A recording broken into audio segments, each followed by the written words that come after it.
Hello प्यारे दोस्तों, मैं सुरभि शर्मा स्वागत करती हूँ आपका हमारे YouTube चैनल पे। तो जहाँ पे हम करा रहे हैं आपकी बोर्ड एग्जाम्स की कंप्लीट तैयारी बेटा। तो आज हम देखने वाले हैं जैसे जैसे आपकी बोर्ड एग्जाम्स नजदीक आती जा रही हैं, आपकी टेंशन बढ़ती जा रही है, आपको डर लगता जा रहा है।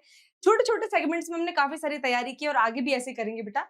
तो हम इसमें आज की क्लास में देखने वाले हैं कि आपके बोर्ड एग्जाम्स में जो भी इंपॉर्टेंट डिफरेंस है फर्स्ट चैप्टर से लेके 13 चैप्टर्स तक की जितने भी इंपॉर्टेंट डिफरेंस है प्लस जितने भी इंपॉर्टेंट डायग्राम्स है जो एग्जाम्स में बनाने को आते हैं और अच्छा खासा इजी स्कोर आप उसमें कर लेते हो, बस इसी के लिए आज हमारी क्लास होने वाली है।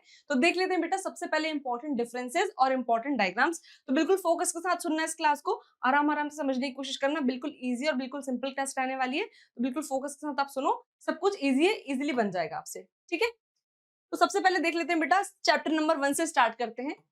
चैप्टर नंबर 1 है हमारा sexual reproduction in flowering plants. ठीक है, तो पहले इस चैप्टर में कुछ इंपॉर्टेंट मेजर डिफरेंसेस है उनकी बात करेंगे। बाकी कंसेप्ट हम आपको बाकी क्लासेस में और एक्सप्लेन कर चुके हैं और बाकी एक्सप्लेन करेंगे आगे जाके। तो पहला डिफरेंस होने वाला है self pollination and cross pollination के बीच में। तो आपको सिंपल डेफिनेशन भी पूछी जा सकती है 2 3 4 मार्क्स में, लॉन्ग क्वेश्चन भी आ सकता है और मेजर डिफरेंस भी आ सकता है। तो डिफरेंस जान लेते हैं बेटा। सेल्फ पॉलिनेशन और क्रॉस पॉलिनेशन एक बेसिक कंसेप्ट है आपका फ्लावरिंग प्लांट्स में।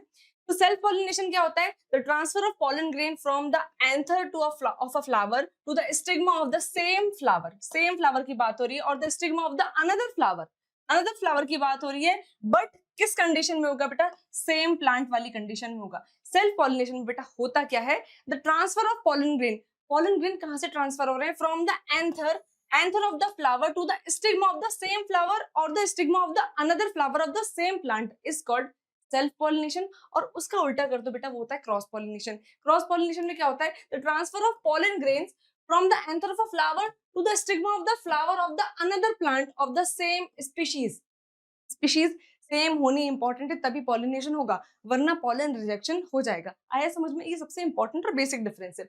नेक्स्ट डिफरेंस है in self pollination the involvement of pollinating agents is generally not required. इसमें पॉलिनेटिंग एजेंट्स की जरूरत ही नहीं पड़ती सेल्फ पॉलिनेशन, क्योंकि इजिली एक ही फ्लावर में हो रहा है, एक ही प्लांट के सेम फ्लावर में हो रहा है, तो इजिली हो जाता है। इसमें हमको कोई पॉलिनेटर्स की आवश्यकता नहीं होती। और यहाँ पे क्रॉस पॉलिनेशन में हमको आवश्यकता होती है विंड की, वाटर की, इंसेक्ट्स की और एनिमल्स की जरूरत होती है। ये एज अ पॉलिनेटर्स की तरह काम करते हैं।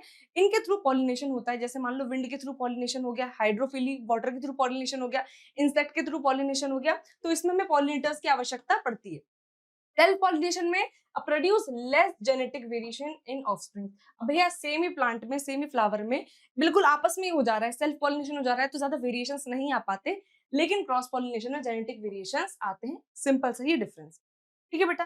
नेक्स्ट डिफरेंस की अगर मैं बात करूं तो मोनोकॉट और डाइकॉट सीड्स के बीच में डिफरेंस की बात करते हैं। ठीक है, तो मोनोकॉट सीड क्या होता है? अब बेटा मोनो का मतलब आपको पता है सिंगल होता है ना? मोनो का मतलब होता है सिंगल।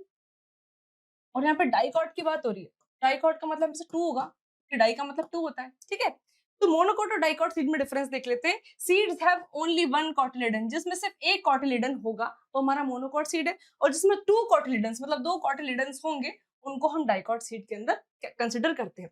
अब डाइकॉट कैसे होते हैं बेटा? जैसे मान लो आपने ये मटर का, चने का डायग्राम देखा होगा, सीड देखा होगा, तो ऐसे दो हमें कॉटिलेडन दिखते हैं, दो ऐसे लीफ लाइक स्ट्रक्चर दिखते हैं, तो वो हमारे कॉटिलेडन्स होते हैं। जैसे मोनोकॉट में एक सिंगल होगा और डाइकॉट में टू होंगे। ठीक है, फिर the leaves of the monocot plant show parallel relation. Parallel relation का मतलब क्या होता है? जो मोनोकॉट प्लांट की लीव होती है वो पैरेलल रिलेशन दिखाती है। मैं आपको वेनेशन का मतलब सिंपल बता दूं। अगर कोई पत्ती है, आपने उसको बीच में से फाड़ कर देखा, ठीक है, अगर वो आड़ी टेढ़ी फट रही है तो वो रेटिकुलेट वेनेशन होगा। और वो सीधी सीधी फट जाती है एकदम। आपने घास देखा होगा कभी, उसको बीच में से फाड़ के देखा होगा, तो वो एकदम अगर पैरेलल फट रहा है, सीधा सीधा फट रहा है, तो बेटा वो मोनोकॉट सीड का एग्जांपल होता है। ठीक है, जिसमें पैरेलल वेनेशन होता है जिनकी लीव्स में। और अगर वो टेढ़ी टेढ़ी फट रही है ना, मान लो कोई लीव है, ठीक है, जैसे ये मान लो कोई लीफ है, आपने उसको बीच में से काटने की कोशिश की, ऐसे फाड़ा बीच में से, तो एकदम वो ऐसी ऐसी ऐसी ऐसी फट के निकलेगी। ठीक है, ऐसी, ये रेटिकुलेट वेनेशन है। और वही लीफ को अगर आपने बीच में से काटा तो वो एकदम सीधी सीधी फटेगी, एकदम ऐसे सीधी सीधी फटेगी। ये पैरेलल वेनेशन है। तो मोनोकॉट में पैरेलल वेनेशन होता है लीव्स में, और डाइकॉट में रेटिकुलेट वेनेशन होता है। फिर monocot plants possesses a fibrous root system. इसकी जो रूट होती है वो फाइब्रस होती है, मतलब सारी रूट्स लगभग ऐसी एक जैसी आपको देखने को मिलेगी। ठीक है, सारे फाइबर्स लगभग एक जैसे ही देखने को मिलेंगे। लेकिन डाइकॉट प्लांट में टैप रूट सिस्टम होता है। इंपॉर्टेंट ध्यान में रखना। टैप रूट कैसी होती है बेटा? जिसमें एक ऐसी मेन रूट एक्सेस होती है, फिर उससे बाकी सारे ऐसे छोटे छोटे रूट्स राइजोइड्स ऐसे निकल रहे होते हैं, ठीक है। ये ऐसी वाली रूट्स होती है, वो टैप रूट्स होती है जो कि डाइकॉट प्लांट को कंसिडर करती है, और जो मोनोकॉट होती है उसमें हमारी फाइब्रस रूट होती है, ठीक है। फिर एग्जांपल्स की अगर मैं बात करूं तो एग्जांपल्स इसके इंपॉर्टेंट है बेटा। एग्जांपल्स मोनोकॉट में बात करूं तो मैं इसमें इंक्लूड होंगे व्हीट, राइस और मेज जैसे एग्जांपल्स, और अगर डाइकॉट की बात करूं तो मस्टर्ड, सनफ्लावर, पीस हो जाएगा, ठीक है, ग्राम हो जाएगा। ये ऐसे कुछ एग्जांपल्स हमारे डाइकॉट में होते हैं, ठीक है। ये दो डिफरेंस आपने देख लिए। उसके बाद नेक्स्ट डिफरेंस है माइक्रोस्पोरोजेनेसिस एंड मेगास्पोरोजेनेसिस। ये आपको पर्टिकुलर सिंगल भी ये कंसेप्ट पूछा जा सकता है, डायग्रामेटिक वे में भी पूछा जा सकता है और पॉइंटर्स में भी पूछा जा सकता है। प्लस डिफरेंस बेटा इसका काफी काफी इंपॉर्टेंट है, आपको ध्यान रखना है, ठीक है। तो माइक्रोस्पोरोजेनेसिस एंड मेगास्पोरोजेनेसिस, पहली बात तो इतना समझ लो कि जो माइक्रोस्पोरोजेनेसिस है ये हमारे मेल्स में होती है, ठीक है, और जो हमारी मेगास्पोरोजेनेसिस है ये फीमेल्स में होती है। फ्लावर का जो मेल पार्ट और फीमेल पार्ट है उसमें डिस्टिंग्विश है प्रोसेस, ठीक है। माइक्रोस्पोरोजेनेसिस क्या होता है बेटा? Microsporogenesis is the process that occurs in the microsporangium in which microspores are formed, जिसमें रिजल्ट क्या निकल रहा है? माइक्रोस्पोर बन रहे हैं। सेम टू सेम मेगास्पोर में क्या होता है? Megasporogenesis is the process that occurs in the megasporangium, ठीक है। माइक्रोस्पोरेंजियम एंड मेगास्पोरेंजियम आपको ध्यान रखना है, ये मेजर डिफरेंस है, in which megaspore and embryo sac मतलब फीमेल गैमेटोफाइट आर फॉर्म। ये मेल्स में हो रही है तो इसमें मेल गैमेटोफाइट बनता है, मतलब आखिर में जाके पॉलन ग्रेन डेवलप हो जाएंगे और यहाँ पे जाके हमारा एम्ब्रियोसैक फॉर्म हो जाएगा, मतलब फीमेल गैमेटोफाइट, ठीक है। नेक्स्ट डिफरेंस है this process occurs inside the anther of the स्टेमन। ये कहाँ होती है process? Occurs inside the anther, anther के अंदर ही प्रोसेस हमारी हो रही होती है। और megasporogenesis this process occur inside the ovule present in the ovary. ये प्रोसेस हमारे ओव्यूल्स के अंदर होती है, हमारी ओवरी है, ओवरी के अंदर हमारे ओव्यूल्स होते हैं जो फ्यूचर में जाके सीड बना रहे होते हैं, ये प्रोसेस वहां होती है। फिर in microsporogenesis the microspore mother cell undergo meiosis to form 4 microspore, याद रखना 4 माइक्रोस्पोर डेवलप होते हैं, ठीक है। किसके थ्रू? कौन सी हमारी सेल डिवीजन होती है? मियोसिस के थ्रू। इन मेगास्पोरोजेनेसिस, मेगास्पोरोजेनेसिस में क्या होता है? The megaspore mother cell undergo meiosis to form 4 megaspores. 4 megaspores तो इसमें भी बनते हैं बेटा, लेकिन आपको पता होगा कि 3 जो है वो डिजेनरेट हो जाते हैं और एक उसमें फंक्शनल होता है, एक आगे जाके अपना काम परफॉर्म करता है, ठीक है। नेक्स्ट डिफरेंस है all 4 microspore generally remain functional. इसमें चारों के चारों जो बने थे मेगास्पोर, माइक्रोस्पोर जो बने थे सॉरी, वो सारे के सारे फंक्शनल होते हैं, लेकिन यहाँ पे out of 4 megaspore usually only 1 remains functional, बाकी जो 3 होते हैं बेटा वो डिजनरेट हो जाते हैं, डिजनरेट हो जाते हैं, ठीक है। नेक्स्ट डिफरेंस है each microspore later develops into a pollen grain, और आखिर में जाके बेटा रिजल्ट क्या निकलता है? ये रिजल्ट है, ठीक है। आखिर में जाके माइक्रोस्पोरोजेनेसिस जब हो जाती है तो आखिर में पोलन ग्रेन डेवलप हो जाते हैं। मेगास्पोरोजेनेसिस में क्या होता है? The functional megaspore later develop into an embryo sac, ये इसका रिजल्ट है, एम्ब्रियोसैक जाके बन जाता है लास्ट में। इतना क्लियर है सबको? ठीक है, चलो नेक्स्ट देख लेते हैं चैस्मोगेमस फ्लावर्स एंड क्लीस्टोगेमस फ्लावर्स में डिफरेंस। बहुत ही आसान है, 2 मार्क्स में इसका डिफरेंस या 3 मार्क्स में डिफरेंस बेटा पूछा जा सकता है, ठीक है। चलो तो चेस्मोगेमस फ्लावर्स क्या होते हैं? The anthers and stigma are open और एक्सपोज। चेस्मोगेमस फ्लावर्स में जो फ्लावर होता है वो खिला हुआ होता है पूरी तरह, उसके स्टिग्मा और एंथर एक्सपोज होते हैं, मतलब बाहर की तरफ होते हैं। क्लिस्टोगेमस फ्लावर में बेटा फ्लावर एकदम क्लोज होता है। The anther and stigma are located close to each other, क्योंकि इसमें फ्लावर बंद होता है तो एंथर और स्टिग्मा एकदम क्लोज प्रेजेंट होते हैं। अब यहाँ पे देखो एकदम फ्लावर ऐसा खिला खिला है, ठीक है, तो एंथर और स्टिग्मा ऐसे एक्सपोज है बाहर की तरफ, लेकिन इसमें बेटा फ्लावर क्लोज है, तो एंथर और स्टिग्मा अंदर ही है ना, फ्लावर पूरा क्लोज है, पूरा बंद है, तो अंदर ही है वो। Flowers are usually cross pollinated, इसमें जो फ्लावर्स होते हैं क्रॉस पॉलिनेशन उसमें अकर होता है। Only self pollination can occur in flowers, इसमें सेल्फ पॉलिनेशन क्यों होगा बेटा? क्योंकि इसमें एंथर और स्टिग्मा तो क्लोज है, तो बाहर का एक्सपोजर तो इनको मिलने से रहा, इसलिए इसमें जनरली सेल्फ पॉलिनेशन ही होता है।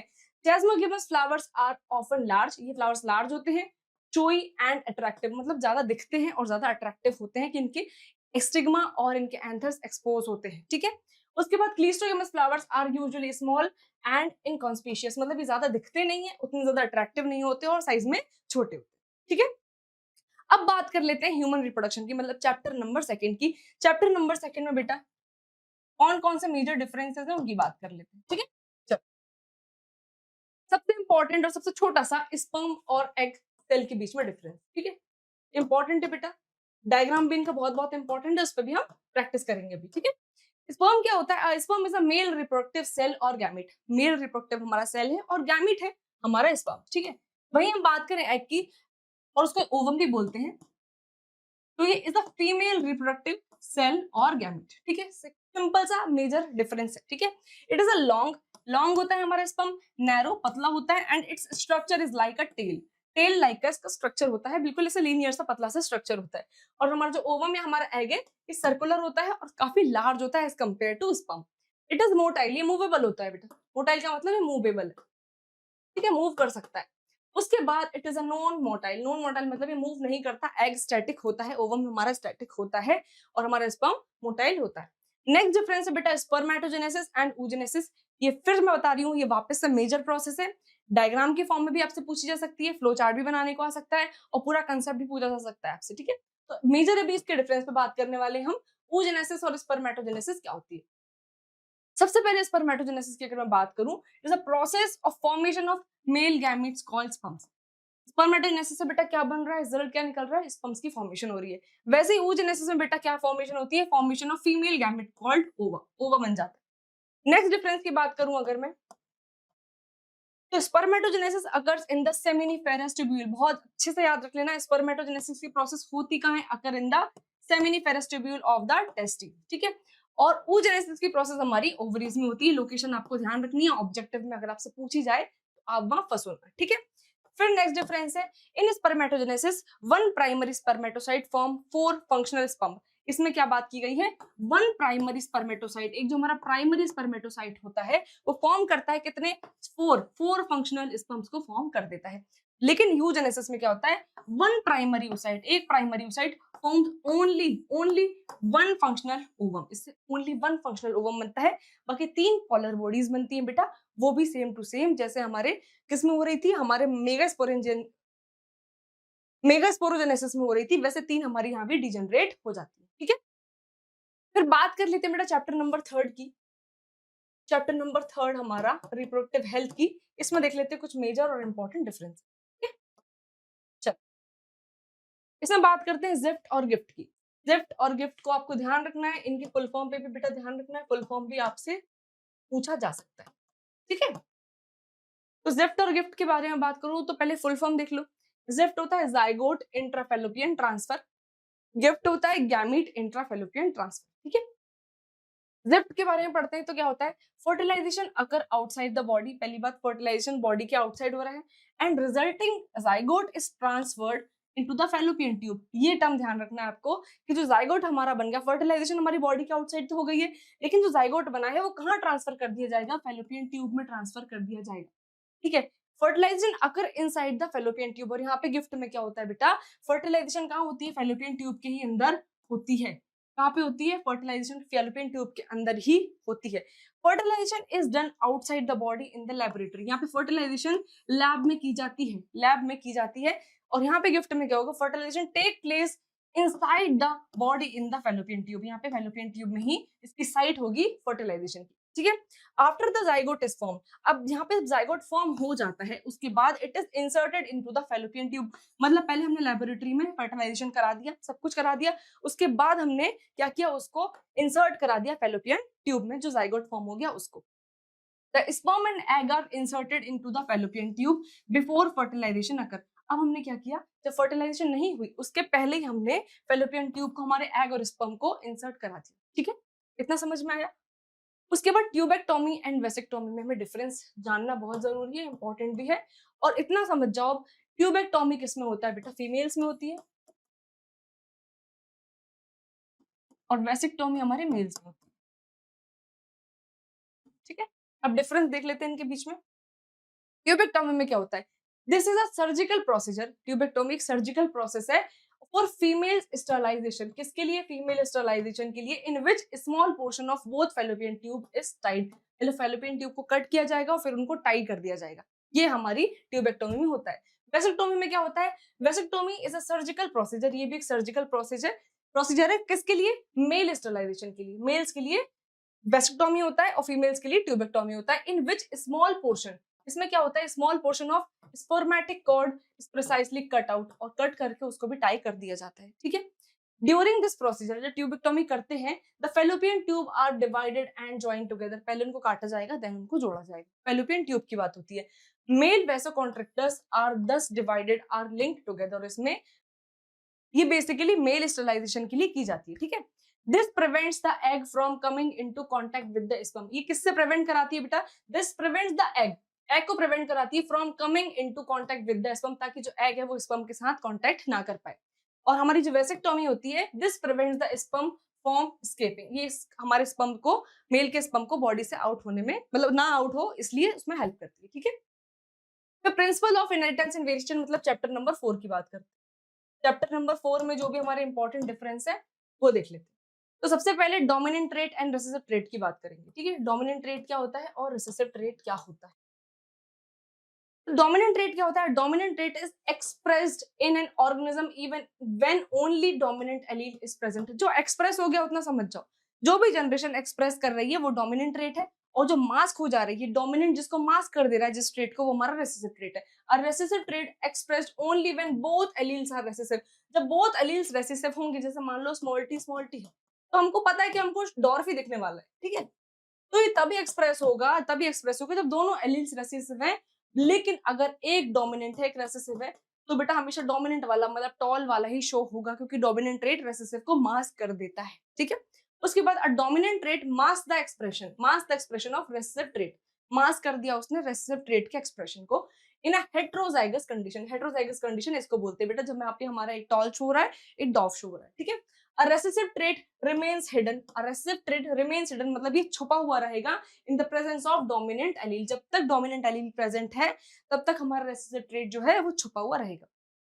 A dominant trait is represented by a capital letter. और जो dominant trait होता है उसको capital letter से हम show करते हैं, ठीक है। और जो recessive होता है हमारा उसको हम small letter से show करते हैं, जैसे small t हो गया, small r हो गया, small y, ठीक है। नेक्स्ट देख लेते हैं बेटा होमोजाइगस और हेट्रोजाइगस के बीच में डिफरेंस। होमो का मतलब बेटा समझ जाओ, होमो मतलब सिमिलर होता है, ठीक है। होमो मींस सिमिलर और हेट्रो मींस डिफरेंट।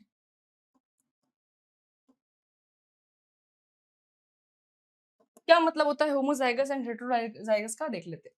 होमोजाइगस क्या है? There are two identical allele for a trait. Homo का मतलब सिमिलर होता है, तो दो आइडेंटिकल ट्रेट एलील होंगे फॉर अ ट्रेट के लिए, उसको हम होमोजाइगस बोलते हैं।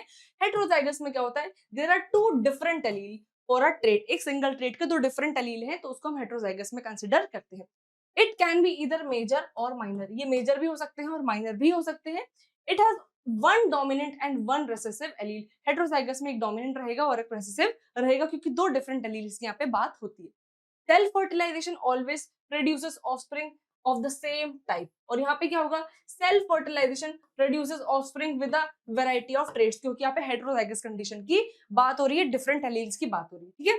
This is also called a pure line, क्योंकि सब कुछ सेम है, होमोजाइगोसिटी है, सब कुछ सेम है, तो यहाँ पे जो लाइन बनेगी वो प्योर लाइन बनेगी, और यहाँ पे बेटा मिक्स्ड लाइन बनेगी। एग्जांपल आप देख लो, capital T small T, homozygosity दिख रही है, और यहाँ पे हेट्रोजाइगोसिटी दिखेगी हमको, एक टॉल है एक डॉर्फ, ठीक है। नेक्स्ट डिफरेंस देख लेते हैं बेटा जीनोटाइप एंड फिनोटाइप के बीच। जीनोटाइप क्या होते हैं, फिनोटाइप क्या होते हैं? तो जीनोटाइप होते हैं an organism genetic information is stored in DNA in the form of genes and remains the same throughout its life. Genotype मतलब जेनेटिक लेवल की बात हो रही है बेटा, जीन्स की बात हो रही है मेनली यहाँ पे, ठीक है। और ये बेटा कैसे होते हैं, जीन्स कैसे होते हैं, हमारे जेनेटिक मेकअप कैसा होता है, हमारे जो डीएनए है, हमारे जीन्स है, ये कैसे प्रेजेंट होते हैं, कैसी बेस पेयरिंग होती है, कैसे कैसे डिफरेंट ऑर्गेनिज्म में डिफरेंट बेस पेयरिंग होती है। And organism genetic information is stored in a DNA. Genetic information हमारे डीएनए में स्टोर है in the form of genes, genes की फॉर्म है, and remains the same throughout the life its life. और वो genetic information throughout the life same ही होने वाली है। बट फिनोटाइप में क्या होता है? The visible characteristics of N organisms are known as phenotype. देखो, आपको मेरा जेनेटिक मेकअप नहीं पता, ठीक है, जब तक आप एनालिसिस नहीं करते, लेकिन मेरे जीन्स कैसे हैं वो मेरे फिनोटाइप में दिखते हैं, मतलब फिजिकल अपीयरेंस में दिखते हैं, वो हो गए हमारे फिनोटाइप्स, और जो जेनेटिक मेकअप हो गया वो हमारा जीनोटाइप, ठीक है। The same genotype produces the same phenotype, जो सेम जीनोटाइप होते हैं, the same genotype produces the same phenotype. The same phenotype may और may not be related to the same genotype, ठीक है। उसके बाद it is influenced by genes, हमारा जो जेनेटिक मेकअप है या फिर हमारा जीनोटाइप है वो जीन्स के थ्रू इन्फ्लुएंस होता है। It is influenced bye genotype and environmental condition. जो हमारा फिनोटाइप है वो हमारे जेनेटिक मेकअप पे जो डिपेंड करता है ये साथ में हमारी एनवायरमेंटल कंडीशंस पे भी डिपेंड करता है। ठीक है, उसके बाद आ जाते हैं बेटा चैप्टर नंबर 5 पे। चैप्टर नंबर 5 हमारा है मॉलिक्यूलर बेसिस ऑफ इनहेरिटेंस। इसमें जो भी इंपॉर्टेंट डिफरेंसेस है बेटा उस पर बात कर लेते हैं विदाउट वेस्टिंग आवर टाइम। बस समझते जाओ, इजी है सारे, एक एक बार अगर साथ साथ मेरे पढ़ते जाओगे समझते जाओगे सब कुछ क्लियर हो जाएगा। सबसे मेजर और सबसे इंपॉर्टेंट टॉपिक बेटा इस चैप्टर का डीएनए और आरएनए, इनका फुल फॉर्म याद रखना है, इनके बीच में मेजर डिफरेंस आपको ध्यान रखना है। ठीक है, तो पहला डिफरेंस है DNA is a double stranded molecule consisting of a long chain of nucleotides. DNA हमारा डबल स्ट्रैंडेड होता है, कंसिस्ट करता है लॉन्ग चेन ऑफ न्यूक्लियोटाइड। ठीक है, उसके बाद आरएनए हमारा सिंगल स्ट्रैंडेड होता है। आरएनए हमारा सिंगल स्ट्रैंडेड होता है consisting of relatively short chain of nucleotides. हमारा आरएनए थोड़ा शॉर्ट होता है, सबसे पहले आरएनए शॉर्ट होता है, सिंगल स्ट्रैंडेड होता है, इतना तो ध्यान रखना है, प्लस इसका फुल फॉर्म ध्यान रखना है। ठीक है,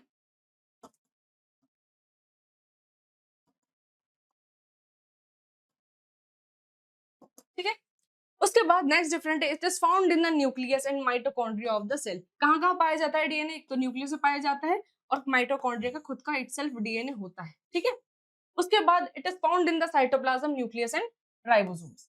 आरएनए प्रेजेंट कहाँ कहाँ पे होता है? साइटोप्लाज्म में, न्यूक्लियस में एंड राइबोसोम्स। उसके बाद the function of DNA is to transmit genetic information. Function क्या बेटा डीएनए का?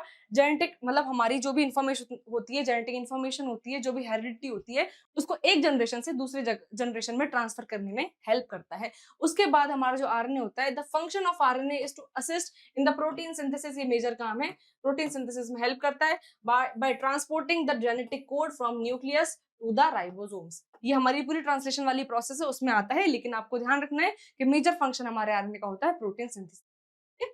उसके बाद है लैगिंग और लीडिंग स्ट्रैंड। लैगिंग स्ट्रैंड क्या होता है, लीडिंग स्ट्रैंड क्या होता है, इसके बीच में डिफरेंस देख लेते हैं। तो लैगिंग स्ट्रैंड होता है the strand that unwinds in the 3 prime to 5 prime direction towards the replication fork is called lagging strand। मतलब ये जब हमारी रेप्लिकेशन फोक होती है, जैसे मान लो ये हमारी डीएनए का डबल स्ट्रैंडेड हमारा स्ट्रक्चर है, ठीक है, कि रेप्लिकेशन फोक जब बनती है, जो हेलिकेस एंजाइम आके इस पे काम करता है। हेलिकेस क्या काम करता है बेटा? जो डीएनए की जो हमारे डीएनए के स्ट्रैंड्स होते हैं उसको ओपन करने में कौन हेल्प करता है? हमारा हेलिकेस काम करता है। तो एक हमारा लीडिंग स्ट्रैंड बनता है जो कंटिन्यूअस स्ट्रैंड होता है, एक हमारा लैगिंग स्ट्रैंड बनता है। ठीक है, जो हमारा लैगिंग स्ट्रैंड बनता है बेटा वो ओकाज़ाकी फ्रेगमेंट्स की फॉर्म में बनता है और फिर आगे जाके उसको डीएनए लाइगेज जोड़ देता है, तो वो हमारा लैगिंग स्ट्रैंड होता है। लीडिंग स्ट्रैंड क्या होता है बेटा? लीडिंग स्ट्रैंड होता है the strand that runs in the 5 prime to 3 prime direction. आपको दोनों के डायरेक्शन ध्यान रखना है। लैगिंग स्ट्रैंड बेटा 3 प्राइम टू 5 प्राइम डायरेक्शन में मूव करता है, जबकि जो लीडिंग स्ट्रैंड होता है वो 5 प्राइम से 3 प्राइम डायरेक्शन में मूव कर रहा होता है। At the replication fork is called the leading strand. की रेप्लिकेशन फोक है हमारी, यहाँ से हमारी हेलिकेस की एक्टिविटी शुरू हुई, उसने अनवाइंड कर दिया डीएनए के दोनों स्ट्रैंड को, और जो यहाँ से लीड करेगा 5 प्राइम से 3 प्राइम डायरेक्शन में मूव करेगा वो हमारा लीडिंग स्ट्रैंड रहेगा। और उसके बाद जो ओकाज़ाकी फ्रेगमेंट्स आते हैं, जुड़ते हैं, और उसके फॉर्म में जो हमारा बनता है स्ट्रैंड वो हमारा लैगिंग स्ट्रैंड होता है, 3 प्राइम टू 5 प्राइम डायरेक्शन में काम करता है। ठीक है, दिस स्ट्रैंड रेप्लिकेट्स डिस्क्रीटली। ठीक है, ये रेप्लिकेट करता है डिस्क्रीटली, मतलब पहली बात तो ये लैग कर रहा है क्योंकि बीच बीच में फ्रेगमेंट्स बन रहे हैं और बाद में आके जुड़ रहे हैं, तो थोड़ा डिस्क्रीटली रेप्लिकेट करता है। लेकिन जो हमारा लीडिंग स्ट्रैंड होता है ये कंटिन्यूअसली रेप्लिकेट करता है। यहाँ पे थोड़ा सा बेटा लैग है, ठीक है, इसलिए इसका नाम लैगिंग स्ट्रैंड है, लेकिन हमारा जो लीडिंग स्ट्रैंड होता है वो कंटिन्यूअसली बनता जाता है। During replication small fragments called Okazaki fragments, ये आपको ध्यान रखना है, ओकाज़ाकी फ्रेगमेंट्स आर फॉर्म्ड। यहाँ पे ओकाज़ाकी फ्रेगमेंट्स बनते हैं, देन डीएनए लाइगेज उसको आके जोड़ता है एंड पूरा कंप्लीट स्ट्रैंड वहां से बनता है। ठीक है, no small sections are formed, यहाँ पे स्मॉल सेक्शंस नहीं बनेंगे, कंटिन्यूअस स्ट्रैंड बनेंगे। ठीक है, फिर दूसरा हमारा डिफरेंस है हेटेरोक्रोमेटिन एंड यूक्रोमेटिन। क्या होते हैं बेटा? Heterochromatin it takes on a darker colour when stain. जब हम इनकी स्टेनिंग करते हैं, इनको जब देखने के लिए स्टेनिंग करते हैं, जो डार्क कलर का स्टेन होता है, जो डार्क कलर का स्टेन पकड़ लेता है वो जो क्रोमेटिन, उसको हम हेटेरोक्रोमेटिन बोलते हैं। और जो लाइट कलर का स्टेनिंग होता है, जो लाइट कलर का स्टेन पकड़ता है बेटा, वो हमारा यूक्रोमेटिन होता है। ठीक है, डिस्प्लेस एक्सट्रीमली डेंस पैकेजिंग। अभी डार्क कलर का दिख रहा है, मतलब इसकी पैकेजिंग बहुत ही ज्यादा डेंस है, बहुत ही ज्यादा घनी पैकेजिंग है, इसलिए डार्क कलर का दिखता है, डेंस होता है। लेकिन हमारा जो यूक्रोमेटिन है वो लाइटली स्टेन होता है और पैकेजिंग इसकी स्पार्स होती है, मतलब लूज होती है। लूज होती है, बहुत ज्यादा डेंस नहीं होती, ठीक है।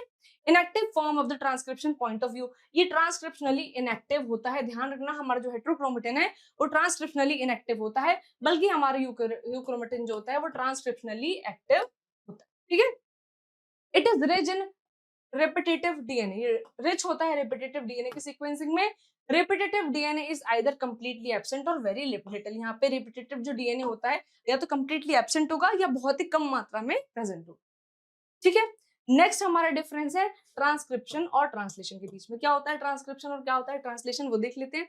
The purpose of transcription is to make RNA copies of genes. Transcription में बेटा क्या होता है, the purpose of transcription is to make RNA की कॉपी बनाना, ठीक है। ये हमारा ट्रांसक्रिप्शन होता है। और ट्रांसलेशन क्या होता है, मतलब आप समझ जाओ, ये डीएनए से आरएनए बन रहा है, मतलब मेनली एमआरएनए की सिंथेसिस होती है, वो हमारा ट्रांसक्रिप्शन कहलाता है। ट्रांसलेशन में क्या होता है बेटा, प्रोटीन बन रहा होता है, मतलब the purpose of translation is to synthesize protein, protein का निर्माण हो रहा होता है बेसिकली एमआरएनए से, जब प्रोटीन बन रहा होता है तो उसको हम ट्रांसलेशन कहते हैं, ठीक है। Transcription produces mRNA, tRNA, rRNA and non coding RNA. बहुत टाइप के आरएनए बनते हैं बेटा, पर मेनली जो ट्रांसलेट होगा वो हमारा एमआरएनए ही होगा जो कि प्रोटीन बनाएगा, ठीक है। Proteins are produced by translation, क्या बनते हैं बेटा ट्रांसलेशन में, प्रोटीन बनते हैं, ठीक है। Transcription begin when an RNA polymerase protein bind to promoter and DNA and form the transcription initiation complex, ठीक है।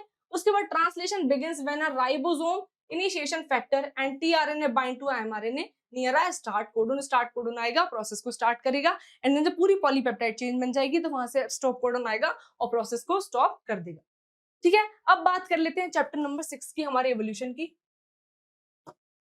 ये कौन कौन से इंपॉर्टेंट डिफरेंस है वो देख लेते हैं, उसके बाद बढ़ते हैं फिर आगे, ठीक है। तो एनालोगस और होमोलोगस ऑर्गन बहुत ही इंपॉर्टेंट है बेटा, इनके बीच में डिफरेंस काफी इंपॉर्टेंट है, प्लस इसके एग्जाम्पल भी बहुत बार पूछे गए एग्जाम में, वो भी इंपॉर्टेंट, ठीक है। तो देखो होमोलोगस ऑर्गन्स क्या होते हैं, they are originate from the same ancestor, मतलब इनके एंसेस्टर सेम थे, ठीक है, और उसके बाद ये जाके डाइवर्ज हो गए, ठीक है। इनके एंसेस्टर सेम है लेकिन अब ये फंक्शन अलग अलग अलग करते हैं। एक ही चीज से ये ओरिजिनेट हुए हैं, एक ही एंसेस्टर से ओरिजिनेट हुए हैं लेकिन बिखर चुके हैं, ये हमारा होमोलोगस ऑर्गन्स होते हैं। They originate from the same ancestor, ये आपको ध्यान रखना है। एनालोगस कैसे होते हैं, they originate from different ancestors, मतलब ये अलग अलग एंसेस्टर से ओरिजिनेट होके एक जगह पर आ गए हैं, कन्वर्ज हो गए हैं, ठीक है। इतना जान, क्योंकि इनके जो एंसेस्टर्स थे वो अलग अलग थे लेकिन अब सब के सब कन्वर्ज हो गए हैं, तो ऐसे अभी हमको किस में कंसिडर करते हैं, एनालॉगस ऑर्गन्स में कंसिडर करते हैं। ये स्ट्रक्चरली सिमिलर होते हैं बट फंक्शनली वेरी करते हैं। स्ट्रक्चरली तो सिमिलर होते हैं क्योंकि एक ही एंसेस्टर से बने, लेकिन फंक्शन वेरी करते हैं क्योंकि सब लोग अब डाइवर्ज हो चुके हैं। यहाँ पे स्ट्रक्चर तो डिफरेंट है क्योंकि सबके एंसेस्टर डिफरेंट है, लेकिन यहाँ फंक्शन सबके सेम है क्योंकि आखिर में जाके सब लोग कन्वर्ज हो चुके हैं, ठीक है। एग्जाम्पल की अगर मैं बात करूं तो ह्यूमन का हैंड और बैट का विंग, देखो कैसे, ह्यूमन हैंड की बात करूं और मैं बैट के विंग की बात करूं, या फिर वेल के फ्लिपर की बात करूं, ठीक है, वेल के फ्लिपर की बात करूं, अगर मैं इनका बोन का स्ट्रक्चर देखूं तो सबकी सेम टू सेम बोन है, ठीक ठीक है, सबका एंसेस्टर कॉमन एंसेस्टर सबके सेम है, लेकिन ह्यूमन का हैंड क्या कर रहा है बेटा, हम होल्ड करने में हेल्प करते हैं, बैट का विंग उड़ने में हेल्प करता है, वेल का जो फ्लिपर है वो स्विम करने में हेल्प करता है, तो बेटा फंक्शन सबके डिफरेंट है लेकिन स्ट्रक्चर सबका सेम है, इसमें होमोलोगस ऑर्गन में। और एनालोगस में क्या होता है, बर्ड्स विंग्स और इंसेक्ट्स विंग, ठीक है, इनका स्ट्रक्चर तो बिल्कुल ही बिल्कुल डिफरेंट है लेकिन फंक्शन सबका एक ही है कि बर्ड्स के विंग भी फ्लाइंग में हेल्प कर रहे हैं और इंसेक्ट्स के विंग भी फ्लाइंग में हेल्प कर रहे हैं, ठीक है। नेक्स्ट है डार्विनिज्म एंड न्यू डार्विनिज्म, ये आपको नया नया कंसेप्ट है बेटा, कंसेप्ट हालांकि एनसीईआरटी में पुराना है लेकिन आपको क्या ध्यान रखना है कि अब एग्जाम में आने के इसके चांसेस हैं, तो आप इसको इंपॉर्टेंट में कंसिडर कर सकते हैं, ठीक है। तो डार्विनिज्म में क्या होता है, this is a concept propounded by Charles Darwin and Wallace, ये कंसेप्ट किसने दिया था, चार्ल्स डार्विन ने और वेलिस ने, ठीक है, डार्विनिज्म का। फिर न्यू डार्विनिज्म का जब थोड़ा और बाद में एनालिसिस हुई चीजों को लेकर, तो और क्या उन्होंने देखा, दिस इज अ मॉडिफिकेशन, ये मॉडिफाई हुआ of Darwinism due to discoveries of genetics, जब जेनेटिक्स की डिस्कवरीज हो गई उसके बाद जब इनकी जो डिस्कवरी थी वो जब रीडिस्कवर हुई उसमें कुछ ना कुछ मॉडिफिकेशन हुए, उसको हम न्यू डार्विनिज्म में कंसिडर करते हैं, ठीक है। Darwin did not explain the variations, Darwin ने वेरिएशंस के ऊपर बात नहीं की थी, तो वो हमारे डार्विनिज्म में आता है, ठीक है। फिर न्यू डार्विनिज्म में एक्सप्लेन किया था क्लियरली डिफरेंसेस को, ठीक है। उसके बाद the unit of development is mainly considered to be individual, यहाँ पे किसकी बात करी थी, डेवलपमेंट की यूनिट की बात करी थी, सिर्फ एज अ इंडिविजुअल को रख, ठीक है। पर यहाँ पे मेनली देखा गया न्यू डार्विनिज्म को करते टाइम कि in this view only the population is the considered to be unit of development. Development की यूनिट किसको बना दिया गया? पॉपुलेशन को, क्योंकि पॉपुलेशन ही डेवलपमेंट को रिस्पॉन्सिबल करती है, ना कि सिर्फ एक इंडिविजुअल। ठीक है। यहाँ पे एग्जांपल है human hand and bats wing, और यहाँ पे एग्जांपल है बैट्स विंग एंड इंसेक्ट्स। ठीक है। चलो ह्यूमन हेल्थ एंड डिसीज की बात करेंगे, चैप्टर नंबर 7 की देख लेते हैं बेटा, इसमें भी कुछ इंपॉर्टेंट डिफरेंसेस, फिर बढ़ते हैं आगे। ठीक है। तो पहला हमारा डिफरेंस है active immunity and passive immunity. Active immunity क्या होती है और पैसिव इम्यूनिटी क्या होती है, चलो देखते हैं। तो active immunity is usually long lasting. Active immunity पहली बात तो लॉन्ग लास्टिंग होती है, समटाइम्स लाइफ लॉन्ग, और लाइफ लॉन्ग भी चलती है। ठीक है। पैसिव इम्यूनिटी कैसी होती है? Last only for a few weeks और मंथ, कुछ हफ्तों और कुछ महीनों तक ही टिक पाती है, तभी वो पैसिव है। एक्टिव का मतलब समझ जाओ, तो लाइफ लॉन्ग होगी या लॉन्ग लास्टिंग चलने वाली इम्यूनिटी। ठीक है। एक्टिव इम्यूनिटी में और क्या पढ़ते हैं? दिस क्रिएट्स इम्यून मेमोरी, ये हमारे इम्यूनिटी की मेमोरी बनाती है। और passive immunity it does not produce immunological memory, ये मेमोरी बनाने में कोई पार्ट नहीं लेती। ठीक है। उसके बाद when antigens enter the body, active immunity में क्या होता है बेटा? जब एंटीजन हमारी बॉडी में एंटर करते हैं, जैसे एंटीजन बॉडी में एंटर करे, antibodies and other specific lymphocytes are produce. तो बहुत सारे लिम्फोसाइट्स और अदर एंटीबॉडीज क्या होती हैं? एक्टिव हो जाती हैं, और अलग अलग तरीके के फंक्शन, अलग अलग तरीके के रोल में वहां पे प्ले करने लग जाती हैं। और यहाँ पे क्या होता है? Antibodies come from external source. यहाँ पे एंटीबॉडीज कहाँ से ली जाती हैं? एक्सटर्नल सोर्स से। For example, antibodies are pass to the fetus through the placenta and the baby through breast milk. ठीक है। उसके बाद बात करते हैं इन्नेट और एक्वायर्ड इम्यूनिटी की। इन्नेट इम्यूनिटी क्या होती है? एक्वायर्ड इम्यूनिटी क्या होती है? इन्नेट इम्यूनिटी क्या होती है? The immunity that is present in the body from birth. अगर कोई इम्यूनिटी बर्थ से ही प्रेजेंट है तो वो हमारी इन्नेट इम्यूनिटी है, ये बाय बर्थ प्रेजेंट होती है। ठीक है। ये बाय बर्थ प्रेजेंट होती है, इसलिए हमारी इन्नेट इम्यूनिटी है। और एक्वायर्ड इम्यूनिटी क्या होती है? जो हम थ्रू आउट द लाइफ इसको एक्वायर करते हैं, the immunity that develops after infection और वैक्सीनेशन। ठीक है। इन्नेट इम्यूनिटी में क्या आती है बेटा? स्किन आता है, हमारा म्यूकस मेम्ब्रेन आती है, जनरल इन्फ्लेमेटरी रिएक्शंस हमारे इन्नेट इम्यूनिटी के पार्ट हैं। और एक्वायर्ड इम्यूनिटी में क्या होता है? Antibodies and T cells which react against specific antigen. उसके बाद नेक्स्ट डिफरेंस है this result in quick response. ये क्विक रिस्पॉन्स शो करती है। और immunity can be acquired through antibodies generated by disease और थ्रू वैक्सीनेशन, और थोड़ा सा ये लेट रिस्पॉन्स हमें शो करती है। ठीक है। एग्जाम्पल की बात करूं तो वही skin, nasal mucus and body's chemical defence mechanism, और इसमें antibodies produced by disease of immunity acquired through vaccination. मतलब मेनली इसमें वैक्सीनेशन आपको ध्यान रखना है। ठीक है। फिर नेक्स्ट चैप्टर हमारा चैप्टर नंबर 8 की बात कर लेते हैं बेटा। चैप्टर नंबर 8 में कौन कौन से इंपॉर्टेंट डिफरेंस है?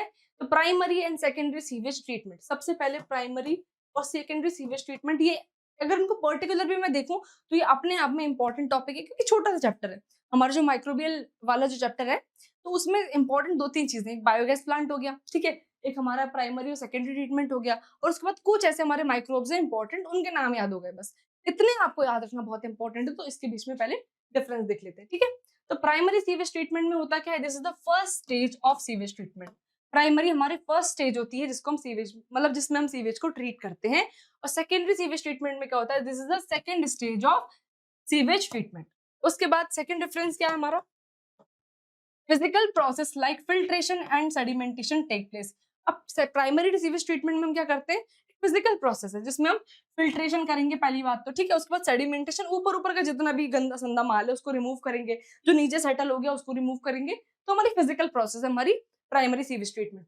सेकेंडरी में क्या होता है? It involves biological process. इसमें बायोलॉजिकल प्रोसेस होगी, मतलब यहाँ पे मेन एक्टिविटी करेंगे हमारे माइक्रोब्स। ठीक है। ये बायोलॉजिकल एक्टिविटी है और ये हमारी फिजिकल एक्टिविटी है। तीसरा डिफरेंस क्या है? This removes large and suspended solids. इसमें फिजिकल प्रोसेस है, तो लार्ज और सस्पेंडेड जो सॉलिड्स है जो दिख रहे हैं हमें इजीली विजिबल है, उसको रिमूव कर दिया जाएगा। फिर इसमें क्या होता है? This removes biodegradable organic matter. अब भैया बायोलॉजिकल एक्टिविटी है, माइक्रोबियल एक्टिविटी यहाँ पे परफॉर्म होने वाली है, तो इसमें क्या रिमूव होगा? जो भी बायोडिग्रेडेबल ऑर्गेनिक मैटर है, माइक्रोब उस पर एक्टिविटी करेंगे और उसको डिग्रेड करने में हेल्प करेंगे। ठीक है। फिर देख लेते हैं बेटा चैप्टर नंबर 9। चैप्टर नंबर 9 में जो भी इंपॉर्टेंट डिफरेंस है वो देख लेते हैं। तो बेटा देख लो, अब नेक्स्ट डिफरेंस क्या है इसमें? प्लाज्मिड एंड क्रोमोसोमल डीएनए, मतलब प्लाज्मिड डीएनए और क्रोमोसोमल डीएनए के बीच में डिफरेंस देख लेते हैं। क्या डिफरेंस होते हैं बेटा? तो प्लाज्मिड होता है this is small circular and double stranded DNA molecule. Plasmid ऐसा होता है बेटा, डबल स्टैंडर्ड होता है, सर्कुलर होता है, स्मॉल हमारा डीएनए होता है। बल्कि जो क्रोमोसोमल डीएनए होता है हमारा लार्ज होता है, लीनियर होता है और कभी-कभी सर्कुलर भी हो सकता है, लेकिन क्रोमोसोमल हमारा जनरली ऐसा स्ट्रक्चर होता है, ठीक है? उसके बाद इट में contain certain genes such as antibiotic resistant genes होते हैं। जैसे कि आपने पीबीआर 322 का डायग्राम अगर अच्छे से समझा होगा तो आपको पता होगा इसमें ऐसी कुछ साइट्स होती हैं। इट कंटेन जेनेटिक मटेरियल और जो हमारा क्रोमोसोमल डीएनए होता है वो कंटेन करता है हमारे जेनेटिक मटेरियल को, ठीक है? जो कि फिर आगे हमारी नेक्स्ट जनरेशन में पास ऑन होता है। नेक्स्ट डिफरेंस देखिए बेटा, these are not necessary for the essential function of the cell. ये हमारा सेल के अदर फंक्शंस में नेसेसरी रोल प्ले नहीं करता है, ठीक है? कोई भी ऐसा इंपॉर्टेंट ऐसा नेसेसरी रोल नहीं है, अगर ये प्ले नहीं करेगा तो सेल की फंक्शनिंग रुक जाएगी, ठीक है? It control all essential functions of the cell, क्योंकि एज अ जेनेटिक मटेरियल ये ज्यादा रिस्पॉन्सिबल होता है, ठीक है? फिर नेक्स्ट डिफरेंस है हमारा एक्सोन्यूक्लियस एंड एंडोन्यूक्लियस के ऊपर। क्या डिफरेंस है बेटा? एक्सोन्यूक्लियस क्या होता है? It removes nucleotide from the ends of the DNA और आरएनए। अब देखो, ये हमारा डीएनए है, ठीक है? हमारा डीएनए डीएनए को जो एंड से काट रहा है बेटा, जो एंड से डीएनए को काटने का काम कर रहा है वो क्या होता है? हमारा एक्सोन्यूक्लियस। हमारा एक्सोन्यूक्लियस हमारा और हमारा एंडोन्यूक्लियस एक तरीके का रिस्ट्रिक्शन एंजाइम है, जिनको हम मॉलिक्यूलर सीजर के नाम से भी जानते हैं, जो कि हमारे डीएनए को पर्टिकुलर साइट पे काटने का काम करता है। इतना आपको पता ही है, ठीक है? फिर डीएनए को जो कॉर्नर से काटेगा, जो डीएनए को कॉर्नर से काटेगा रिस्ट्रिक्शन एंजाइम, वो हमारा एक्सोन्यूक्लियस होगा। और जो हमारे डीएनए को या हमारे आरएनए को सेंटर से काटेगा, किसी भी जगह सेंटर से काट रहा है, किसी भी जगह सेंटर से आके काट रहा है, तो वो हमारा होगा एंडोन्यूक्लियस। एंडो मतलब कहीं भी अंदर से काट रहा है और एक्सो मतलब कहीं भी साइड साइड से काट रहा है। It works only from 3 prime to 5 prime end. ये किस डायरेक्शन में काम करता है? Only 3 prime to 5 prime direction में। It act as a specific location within the DNA और आरएनए मॉलिक्यूल, जिसको हम पैलिंड्रोमिक सीक्वेंस बोलते हैं। वहां पे रिस्ट्रिक्शन एंजाइम पर्टिकुलर साइट पे आके जुड़ेगा, वहीं पे जाके काटेगा, ठीक है? It recognises only the nucleotides available at the ends. अगर हमारा रिस्ट्रिक्शन एंजाइम आया, एक्सोन्यूक्लियस आया, उसने अपना सीक्वेंस पहचान लिया कहीं कॉर्नर में, वहीं सीधे काट देगा। लेकिन it recognises a specific sequence, ये स्पेसिफिक सीक्वेंस को पहचानेगा, जिसको हम पैलिंड्रोमिक सीक्वेंस भी कहते हैं, ठीक है? पैलिंड्रोमिक सीक्वेंस क्या होते हैं बेटा? जिसको हम लेफ्ट टू राइट या राइट टू लेफ्ट कैसे भी पढ़े, वो सिमिलर पढ़ाए। जैसे कि मान लो कि मैम हो गया, मैम को यहाँ से पढ़ो तो भी मैम होगा, यहाँ से पढ़ो तो भी मैम हो गया, ठीक है? जैसे मलयालम हो गया, मलयालम का राइट टू लेफ्ट पढ़ो, लेफ्ट टू राइट पढ़ो, मलयालम ही पढ़ाएगा, ठीक है? ये ऐसे सीक्वेंसेस हमारे पैलिंड्रोमिक सीक्वेंस होते हैं। नेक्स्ट हमारा चैप्टर बेटा ऑर्गेनिज्म इन पॉपुलेशन। इस पे देख लेते हैं क्या क्या डिफरेंस है। तो सबसे पहले सिम्बायोसिस एंड पैरासिटिज्म के बीच में डिफरेंस है। क्या होता है सिम्बायोसिस, क्या होता है parasitism? It is an ecological relationship in which one organisms benefits and other organism suffer. Parasitism में क्या होता है? एक ऑर्गेनिज्म को बेनिफिट हो रहा है और एक को हार्म हो रहा है, वो हमारा पैरासिटिज्म है। लेकिन सिम्बायोसिस में क्या होता है बेटा? एन इकोलॉजिकल रिलेशनशिप है ये भी, इन विच टू ऑर्गेनिजम्स बेनिफिट। दोनों ऑर्गेनिज्म को बेनिफिट हो रहा है, दोनों ऑर्गेनिज्म को बेनिफिट हो रहा है और एक दूसरे पे दोनों पॉजिटिव इंपैक्ट दिखा रहे हैं। ये हमारा सिम्बायोसिस है। पैरासिटिज्म में क्या होता है? The parasite benefit. जो पैरासाइट है वो बेनिफिट है भैया, उसको तो बेनिफिट है क्योंकि वो होस्ट पे डिपेंडेंट है ना, होस्ट को नुकसान हो रहा है, बट द होस्ट सफर। जैसे मान लो मैं हूँ, ठीक है? मैं होस्ट हूँ, मेरे सर में जू हो गए बहुत सारे, तो जो मैं होस्ट हूँ मुझे तो नुकसान हो रहा है क्योंकि मेरा खून पी रहा है या मेरा खून चूस रहा है, मुझे नुकसान हो रहा है। लेकिन जो जू है वो पैरासाइट है, उनको तो फायदा हो रहा है ना, उनको तो न्यूट्रिशन मिल रहा है। ऐसा हो गया, ठीक है? बोथ ऑर्गेनिजम्स बेनिफिट्स, यहाँ पे दोनों ऑर्गेनिज्म को फायदा है, ठीक है? फिर इस एग्जाम्पल की बात करें तो लाइस एंड ह्यूमंस, मतलब मैं, मतलब कोई भी ह्यूमन और उसके सर में पड़ रहे जू, टेपवर्म एंड ह्यूमंस, ठीक है? ये भी इसका एक एग्जांपल हो सकता है। अब यहाँ पे सिम्बायोसिस की अगर मैं बात करूँ तो इसमें लाइकेंस बहुत अच्छा एग्जांपल है। Lichens relationship between fungi and algae. Lichens जो होता है उसमें रिलेशनशिप होता है फंजाई और एल्गी का। रूमिनेंट्स एंड बैक्टीरिया, मतलब रूमिनेंट्स के स्टमक में जो बैक्टीरियाज होते हैं उनका जो उनके डाइजेस्टिव ट्रैक्ट में, मतलब उनके खाने को पचाने में भी हेल्प करते हैं और उनको भी न्यूट्रिशन मिल जाता है, ठीक है? फिर नेक्स्ट चैप्टर है हमारा इकोसिस्टम। इकोसिस्टम में देख लेते हैं भाई क्या क्या इंपॉर्टेंट डिफरेंसेस हैं। तो पहला grazing and detritus food chain में डिफरेंस देख लेते हैं। पहली बात बेटा, फूड चेन इंपॉर्टेंट है, फूड चेन के साथ फूड वेब भी इंपॉर्टेंट है, वो भी आप ध्यान रखना। उसके बाद डिफरेंस देख लो grazing and detritus food chain के बीच में। तो ग्रेजिंग फूड चेन में क्या होता है? This food chain begins with the green plants. अब ये ग्रेजिंग मतलब चरने वाले जानवरों पे डिपेंड, चरेंगे क्या भैया, घास ही खाएंगे ना, तो कहाँ से स्टार्ट होती है? ग्रीन प्लांट से स्टार्ट होती है हमारी grazing food chain. That obtain energy from sunlight. अब हमारे ग्रीन प्लांट्स है, हमारे ग्रीन प्लांट्स है, काय से एनर्जी मिल रही है बेटा? उनको सन से एनर्जी मिल रही है और स्टार्ट हो रही है चेन हमारी प्लांट से, ठीक है? ग्रीन प्लांट से। डेट्रिटस फूड चेन में क्या होती है, डेड और डिके ऑर्गेनिक मैटर से ही शुरू होती है। It begins with dead and digging organic matter, वहां से ही फूड चेन हमारी शुरू होती है। देन ग्रेजिंग फूड चेन में क्या होता है, energy is obtained from primary producer. Energy कहाँ से ऑब्टेन होती है, प्राइमरी प्रोड्यूसर, मतलब हमारा प्लांट ही हमारा प्राइमरी प्रोड्यूसर की तरह काम करते हैं, और यहीं से नेक्स्ट हमारे जो ऑर्गेनिज्म इस पर डिपेंडेंट होंगे उनको एनर्जी यहाँ से मिलने वाली है। Energy is obtain from dead organism and organic waste material, यहाँ से भैया डेड ऑर्गेनिज्म से ही अगले ट्रॉफिक लेवल में जाने वाले जो ऑर्गेनिज्म है उनको वहां से एनर्जी मिलती है। ठीक है, एग्जाम्पल जैसे मान लो कि ग्रीन प्लांट था, ठीक है, ग्रास था, मान लो ग्रास है, उसको डियर ने खाया, फिर डियर को लायन ने खाया, ये हमारी ग्रेजिंग फूड चेन का एग्जाम्पल है। फिर हमारी डेट्रिटस फूड चेन का एग्जाम्पल क्या है, तो डेड लीव्स है, अब ये तो डेड डेड पार्ट है, डेड और डिके पार्ट है, सड़ा गला है, ठीक है, उस पर फंगस और बैक्टीरिया लग गए, उनकी एक्टिविटी हुई, फिर उसको अर्थवर्म ने खा लिया, फिर अर्थवर्म को फ्रॉग ने खा लिया। तो ये ऐसी जो डेड ऑर्गेनिक मैटर पे डिपेंड होने वाली एक्टिविटी होती है वो हमारी डेट्रिटस फूड चेन में आती है। ठीक है, उसके बाद फूड चेन और फूड वेब, देखो मैंने कहा था फूड वेब इंपॉर्टेंट है, इसको देखना जरूर बच्चे अच्छे से। तो फूड चेन क्या होता है, it is a linear chain, it is a linear chain of organisms in which each organism is eaten by next organism. Food chain बहुत सिंपल है, एक लीनियर चेन होती है जहाँ पे एक ऑर्गेनिज्म दूसरे पे मतलब डिपेंड होता है और वहां से अपनी एनर्जी को लेता है और फिर अगले उसमें पास ऑन करता जाता है। ठीक है, लेकिन बेटा फूड चेन हमारे नेचर में सच में एग्जिस्ट नहीं करती, क्योंकि फूड चेन तो एक लीनियर रिलेशनशिप बताया गया है। लेकिन ऐसा कैसे हो सकता है कि मान लो एक घास है, घास को सिर्फ ग्रास हॉपर ने खाया, एक घास है उसको सिर्फ हिरन ने खाया, मतलब एक से ज्यादा ऑर्गेनिज्म भी तो एक चीज पे डिपेंड हो सकते हैं, तो ये लीनियर नहीं होती बेटा। फूड चेन हमारे नेचर में सच में एग्जिस्ट नहीं करती है, इतना ध्यान रखना। फूड वेब एग्जिस्ट करता है हमारे नेचर में। ठीक है, it is a complex network of interconnected food chain, ये बहुत सही कंसेप्ट है कि बहुत सारी फूड चेन जब इंटरकनेक्टेड हो जाती हैं तो वो एक फूड वेब मतलब एक जाल बना लेती है। वेब का मतलब जाल होता है, ठीक है, that shows how energy and nutrients flow through an ecosystem, और ये बताती है कि फ्लो ऑफ एनर्जी कैसे हो रहा है हमारे इकोसिस्टम में। Energy flows in only one direction, यहाँ पे एनर्जी का फ्लो सिर्फ एक ही डायरेक्शन में हो रहा है, ये बात सच है। From producer level to organism of the top consumer, कहाँ से शुरू है, प्रोड्यूसर लेवल से शुरू है और कहाँ जाके स्टॉप होगा, टॉप कंज्यूमर लेवल पे जाके स्टॉप हो जाएगा। Energy flow in different direction, यहाँ पे एनर्जी फ्लो डिफरेंट डायरेक्शंस में हो सकती है क्योंकि बहुत सारी फूड चेन इंटरकनेक्टेड होती है यहाँ पे, and they are many coordinate path, बहुत सारे अलग अलग पाथवेज हो सकते हैं। ठीक है, इट इज लेस स्टेबल, ये लेस स्टेबल होती है। As a disappearance of the species can disturb the entire chain, अगर एक स्पीशीज हट गई, रिमूव हो गई, तो पूरी एंटायर चेन यहाँ से डिस्टर्ब हो जाएगी, ये बताने की कोशिश कर रहे हैं यहाँ पे। इट इज मोर स्टेबल, ये ज्यादा स्टेबल होती है, because energy flow has multiple pathway, क्योंकि यहाँ पे एनर्जी का फ्लो मल्टीपल पाथवे में हो रहा होता है। Pathways to compensate for the loss of species, अगर कोई एक स्पीशीज लॉस भी हो जाती है यहाँ पे तो कोई और ना कोई तो डिपेंडेंट है किसी एक चीज को कंज्यूम करने के लिए। ठीक है बेटा, तो ये हमारे फूड चेन और फूड वेब में डिफरेंस है।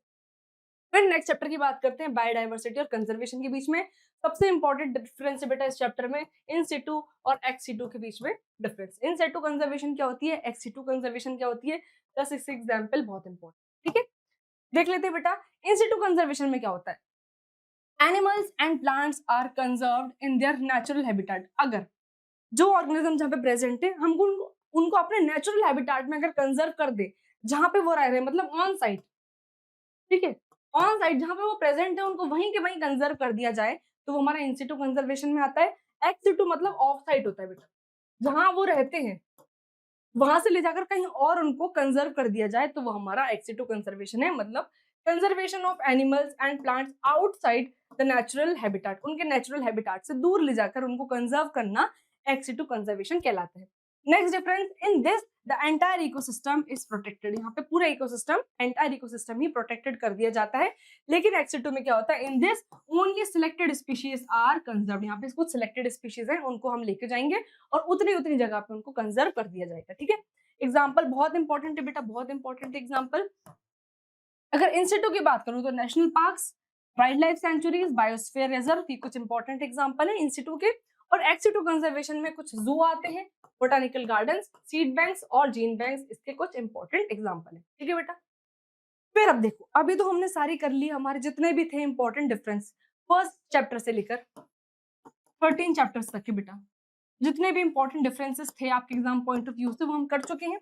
इनमें से 2 4 5 6 फंस भी सकते हैं आपके एग्जाम में और नहीं भी फंसते हैं मान लो तो आपकी इतनी तैयारी हो गई कि अगर पर्टिकुलर कोई एक टॉपिक से कंसेप्ट पूछ लिया जाए, डेफिनेशन पूछ ली जाए, कोई 2 मार्क्स का 3 मार्क्स का एग्जांपल बेस्ड या ऑब्जेक्टिव बेस्ड कोई क्वेश्चन आ जाए तो आप वहां फंसोगे नहीं, ठीक है। और इंपॉर्टेंट जितने भी डिफरेंस थे वो हम कर चुके हैं। अब इंपॉर्टेंट डायग्राम बेटा, बायोलॉजी में विदाउट डायग्राम तो कोई चीज पॉसिबल ही नहीं है। डायग्राम बना के अपने बहुत सारे डाउट्स भी क्लियर कर सकते हो, तरीके का परफॉर्म भी कर सकते हो और अपनी कॉपी को अट्रैक्टिव बना सकते हो, रिप्रेजेंट कर सकते हो अच्छी तरीके से अपने आंसर्स को। तो बहुत सारे मेजर और इंपॉर्टेंट डायग्राम है जिस पर डायरेक्ट क्वेश्चन आपके एग्जाम पॉइंट ऑफ व्यू से बनते हैं और बनेंगे ही। तो अब हम इंपॉर्टेंट डायग्राम पे बात कर लेते हैं। तो पहला डायग्राम ले लेते हैं sexual reproduction in flowering plant से। तो बिना फ्लावर के तो ये चैप्टर अधूरा है। तो बेटा फ्लावर बनाने की कोशिश करेंगे, साथ साथ बनाएंगे भी, और जो मैं आपको समझाऊंगी वो आप ध्यान से सुनना बस, ठीक है। तो फ्लावर बेटा सबसे पहले फीमेल वाला पार्ट बनाते हैं, ठीक है। तो सबसे पहले स्टिग्मा है, फिर स्टाइल है बेटा, ठीक, फिर इसकी ओवरी है। इतना समझ में आ गया। अब ओवरी है बेटा, फिर उसके अंदर ओव्यूल्स भी बनाएंगे हम, ठीक है। ठीक है, ओव्यूल्स भी बना लिए अंदर। इतना समझ में आया। अब क्या बनाएंगे, हमने फीमेल वाला पार्ट तो बना लिया, चलो अब मेल वाला पार्ट बनाएंगे।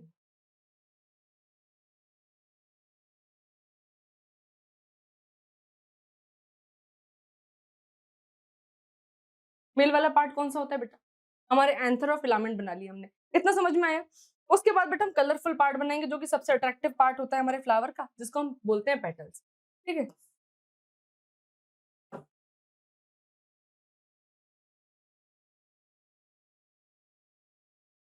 ठीक है, ऐसे कुछ पेटल्स बना ली, फिर आप ग्रीन वाला पोर्शन बनाओगे।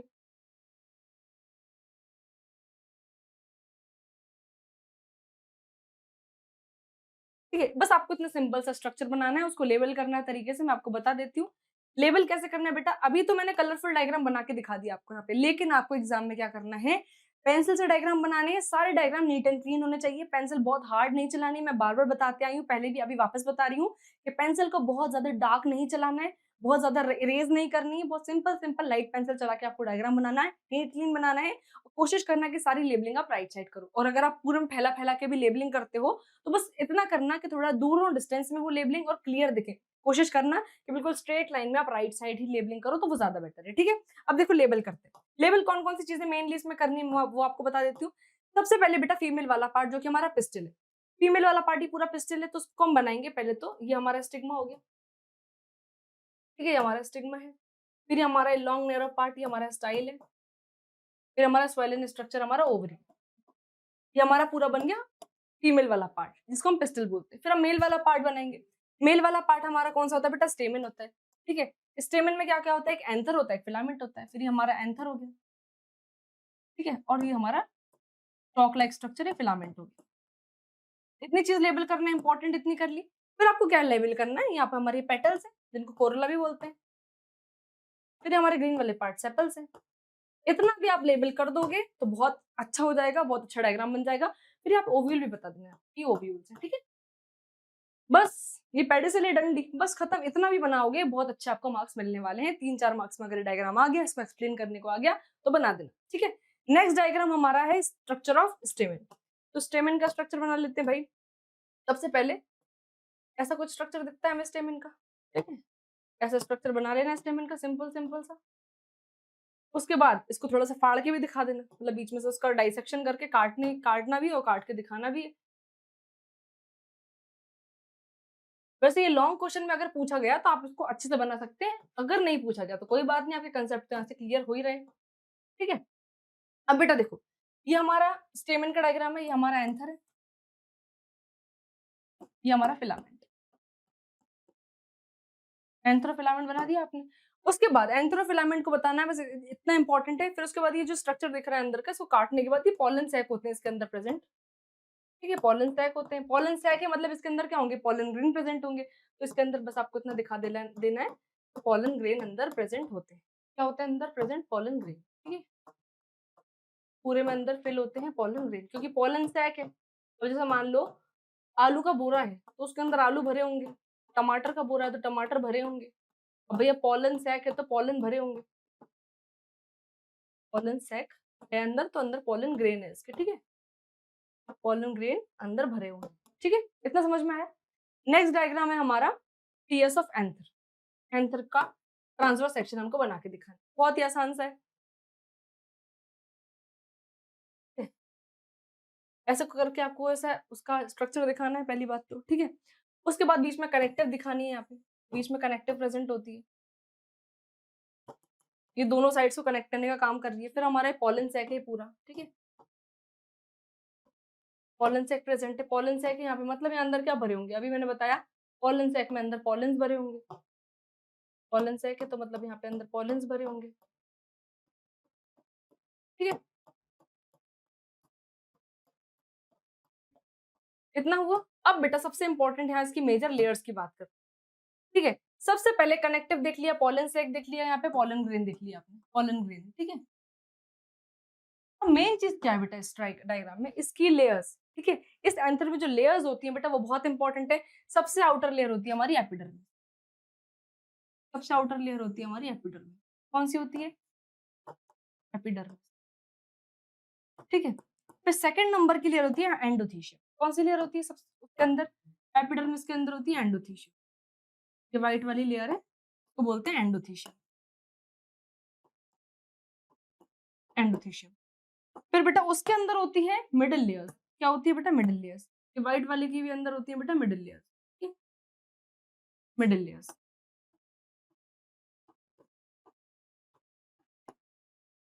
और सबसे मेजर इंपॉर्टेंट मैं बता दूं तो होती है हमारी टैपिटम, जो कि नरिशमेंट प्रोवाइड कराने का काम करती है। सबसे अंदर की जो लेयर दिख रही है, सबसे अंदर की जो लेयर दिख रही है, इसको बोलते हैं हमें, फोर्थ नंबर की लेयर है, सबसे इनर लेयर है, इसको हम टैपिटम कहते हैं। और ये बहुत बहुत इंपॉर्टेंट लेयर है, इसकी फंक्शन बहुत इंपॉर्टेंट है। ऐसा कुछ डायग्राम आपको बना के आना है, ठीक है। बस कोशिश करना कि लेबलिंग सारी राइट साइड हो, बस मैंने आपको समझाने के लिए, एक्सप्लेन करने के लिए अभी ऐसा लेबल कर दिया, ठीक है। फिर नेक्स्ट माइक्रोस्पोरोजेनेसिस में क्या होता है, ये प्रोसेस आपको अच्छे से मैंने कई बार समझा दी है, ठीक है। एक बार और देख लो माइक्रोस्पोरोजेनेसिस में क्या होता है। पहले हमारा माइक्रोस्पोर होता है बेटा, माइक्रोस्पोर हमारी मदर सेल होती है जो कि डिप्लॉयड होती है, मतलब 2n होती है। फिर उसमें मियोसिस 1 हो रहा होता है। मियोसिस 1 होने के बाद बेटा यहाँ पे क्रोमोसोम नंबर हाफ हो जाते हैं, ठीक है। फिर मियोसिस 2 होता है। अब मियोसिस 2 बेटा एक तरीके का माइटोसिस ही है, ठीक है, एक तरीके का माइटोसिस ही है। यहाँ पे इक्वेशनल डिवीजन होगा। फिर यहाँ पे बेटा टेट्रायड बन जाता है, 4 माइक्रोस्पोर सेल्स बन जाती हैं जो कि हैप्लॉइड होती है, ठीक है। फिर इसका डेवलपमेंट जब होता है बेटा, इसका जब डेवलपमेंट हो रहा होता है, डेवलपमेंट के बाद हमारे पॉलन ग्रेन्स फाइनली बनकर तैयार हो जाते हैं। फिर इसमें माइटोसिस होता है तो ये मैच्योर पॉलन ग्रेन बन जाते हैं। इसमें एक जनरेटिव न्यूक्लियस होता है और एक वेजिटेटिव न्यूक्लियस होता है। आए समझ में, बस इतना ही आपको माइक्रोस्पोरोजेनेसिस में बताना है। इसी डायग्राम को आप बना के अगर एक्सप्लेन कर दोगे, अगर आपसे एग्जाम में पूछ लिया गया तो आपको फुल मार्क्स मिल जाएंगे, ठीक है।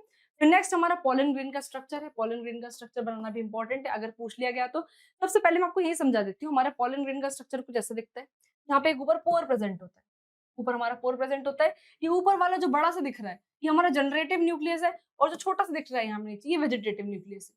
ये वेजिटेटिव न्यूक्लियस है नीचे वाला, और ऊपर वाला जितना पोर्शन दिख रहा है ये हमारा जनरेटिव न्यूक्लियस। एक मेन चीज ध्यान रखनी है, इसकी एक लेयर होती है अंदर वाली इंटाइन, और एक बाहर वाली होती है एक्साइन, ठीक है। हमारी अंदर वाली लेयर है, इनर लेयर है हमारी, इनर लेयर होती है हमारी इंटाइन, और एक्साइन होती है हमारी आउटर लेयर। इतना ध्यान रखना, इस पे क्वेश्चन बन चुका है बेटा पहले भी, ठीक है। उसके बाद थिकनिंग ऑफ सेल्यूलोज, यहाँ पे एक लेयर होती है जहाँ पे सेल्यूलोज होता है अच्छा खासा, और इस लेयर को थोड़ा थिक दिखाने की कोशिश कर, ठीक। बस इतना समझ जाओ, आया समझ में, बस इतना आपको डायग्राम ध्यान रखना है पॉलन ग्रेन का। फिर नेक्स्ट पिस्टल का डायग्राम जो कि हम पहले भी देख चुके हैं, मैं वापस आपको बना के दिखा देती हूँ। पहले हमारा ऐसे स्टिग्मा दिखता है, फिर हमारी नैरो ट्यूब रहती है, उसको हम स्टाइल बोलते हैं। फिर नीचे हमारी ओवरी प्रेजेंट होती है, ओवरी अंदर है तो इसी के अंदर हमारे ओव्यूल्स भी प्रेजेंट होंगे, ठीक है, ऐसे हमारे ओव्यूल्स प्रेजेंट होंगे। उसके बाद ये स्टिग्मा पे हमारे पॉलन ग्रेन के चिपक जाते हैं, आपको पता ही होगा, बहुत अच्छे से आप पढ़ चुके हैं। फिर पॉलन ट्यूब होती है अंदर, पॉलन ट्यूब,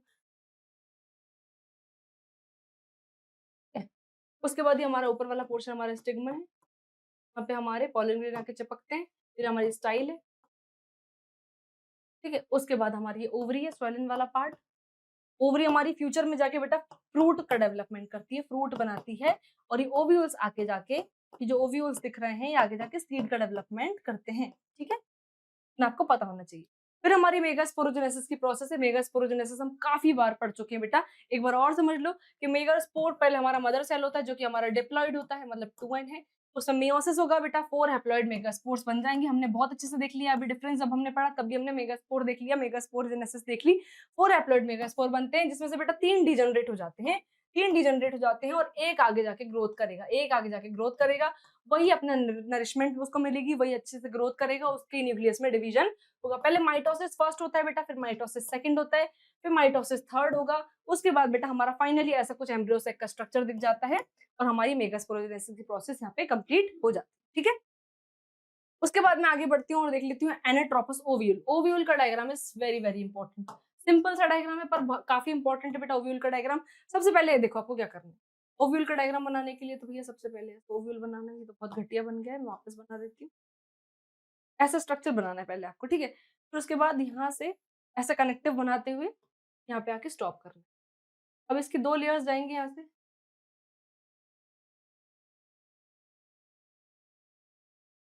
इतना बनाने के बाद अब आप इसको अंदर से थोड़ा डिफाइन कर सकते हो अच्छे से। कैसे डिफाइन करोगे, क्या क्या चीजें बनाओगे?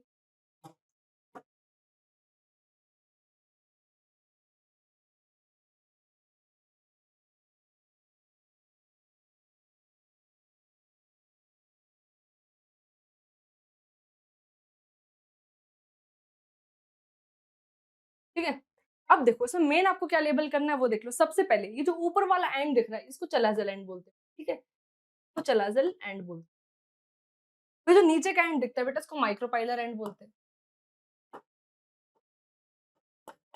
माइक्रोपाइलर एंड बोलते हैं। ठीक है, अब ये दोनों एंड्स देखने के बाद बेटा आपको क्या करना है, इसकी जो लेयर्स दो ये इंटेगुमेंट्स होती है, ये जो दो लेयर्स दिख रही है ना ये 1 और 2, ये हमारे इंटेगुमेंट्स की लेयर होती है। ठीक है, इंटेग्यूमेंट्स की लेयर होती है। अब ये जो बाहर वाली है ये आउटर इंटेग्यूमेंट है और जो अंदर वाली है वो इनर इंटेग्यूमेंट है। इंटेग्यूमेंट बेटा कौन कौन सी होती है, एक इनर होती है जो अंदर वाली है और एक बाहर वाली होती है आउटर आउटर इंटेग्यूमेंट। ठीक है, आपको लेबल बस मैं आपको सिंपल बना के दिखा रही हूँ कि आप ऐसे बनाओगे और क्या क्या चीज लेबल करोगे तो मार्क्स मिल जाएंगे। सबसे पहले बेटा चलाजल एंड बना लिया, माइक्रोपाइलर एंड बना लिया, फिर इंटेग्यूमेंट्स की दोनों लेयर्स होती हैं, एक इनर इंटेग्यूमेंट फिर आउटर इंटेग्यूमेंट, इतना बना लिया। अब देखो बेटा बीच में सेल्स होते हैं, बीच में सेल्स होते हैं, मैं आपको यही समझा देती हूँ। ये हमारे न्यूक्लियस के कुछ सेल्स प्रेजेंट होते हैं, फिर बीच में हमारा एम्ब्रियो सैक होता है। ये वाला हमारा जो पॉइंट है जो हमारे इस ओव्यूल से इस स्टॉक को कनेक्ट कर रहा है, ये हमारा पॉइंट हाइलम का होता है। ये वाला जो पॉइंट दिख रहा है आपको इसको हम हाइलम बोलते हैं, ये पॉइंट इंपॉर्टेंट है, इसको ध्यान रखना। फिर ये जो डंडी दिख रही है इसको हम फ्यूनिकल बोलते हैं। ठीक है, फिर इसमें आप ये वेस्कुलर सप्लाई वगैरह नहीं भी दिखाओगे तो भी काम चल जाएगा, इतना इंपॉर्टेंट नहीं है। मेन ध्यान रखना चलाजल एंड, माइक्रोपाइलर एंड, फिर इंटेग्यूमेंट्स के दोनों लेयर्स, न्यूक्लियस के आसपास के सेल्स, ये बीच में हमारा एम्ब्रियो सैक और ये हाइलम, बस इतना बना दोगे ओव्यूल में तो भी आपको पूरे मार्क्स मिल जाएंगे। ठीक है, आगे बढ़ते हैं बेटा। और मैच्योर एम्ब्रियो सैक का स्ट्रक्चर जिसमें 7 सेल और 8 न्यूक्लिएट स्टेज हमको दिखानी होती है, बहुत सिंपल सा डायग्राम है। आपको इसे ओवल जैसा स्ट्रक्चर बनाना है। ठीक है, ओवल जैसा स्ट्रक्चर बनाने के बाद आपको क्या दिखाने हैं, सबसे पहले ऊपर एंटीपोडल्स के 3 सेल्स दिखाने हैं। ठीक है, एंटीपोडल्स के ऐसे 3 सेल्स दिखाने हैं आपको, ये हमारे एंटीपोडल्स हो गए। इतना बना लिया डायग्राम आपने, उसके बाद आपको बीच में पोलर न्यूक्लियाई बनाना। ठीक है, ये हमारे पोलर न्यूक्लियाई प्रेजेंट हो गए। ठीक है, उसके बाद बेटा ये हमारी सेंट्रल सेल है, ये पूरी हमारी सेंट्रल सेल है जिसमें हमारे पोलर न्यूक्लियाई मतलब हमारा न्यूक्लियर डिवीजन हो गया। ठीक है, अब बेटा हमारे सिनर्जिड्स की सेल, यहाँ पे हमारी सिनर्जिड्स की सेल होती है। सिनर्जिड्स की बेटा सेल है और ऊपर हमारा एक एग है। ठीक है, ये हमारा एग है और ये हमारी सिनर्जिड्स की सेल है। इतना हुआ, उसके बाद बेटा नीचे बस फिलीफॉर्म अपैरेटस आपको बनानी। Filiform apparatus finger like projection होते हैं, ठीक है, जो होल्डिंग करने में हेल्प करते हैं। फिंगर लाइक प्रोजेक्शंस आपको यहाँ बनाना।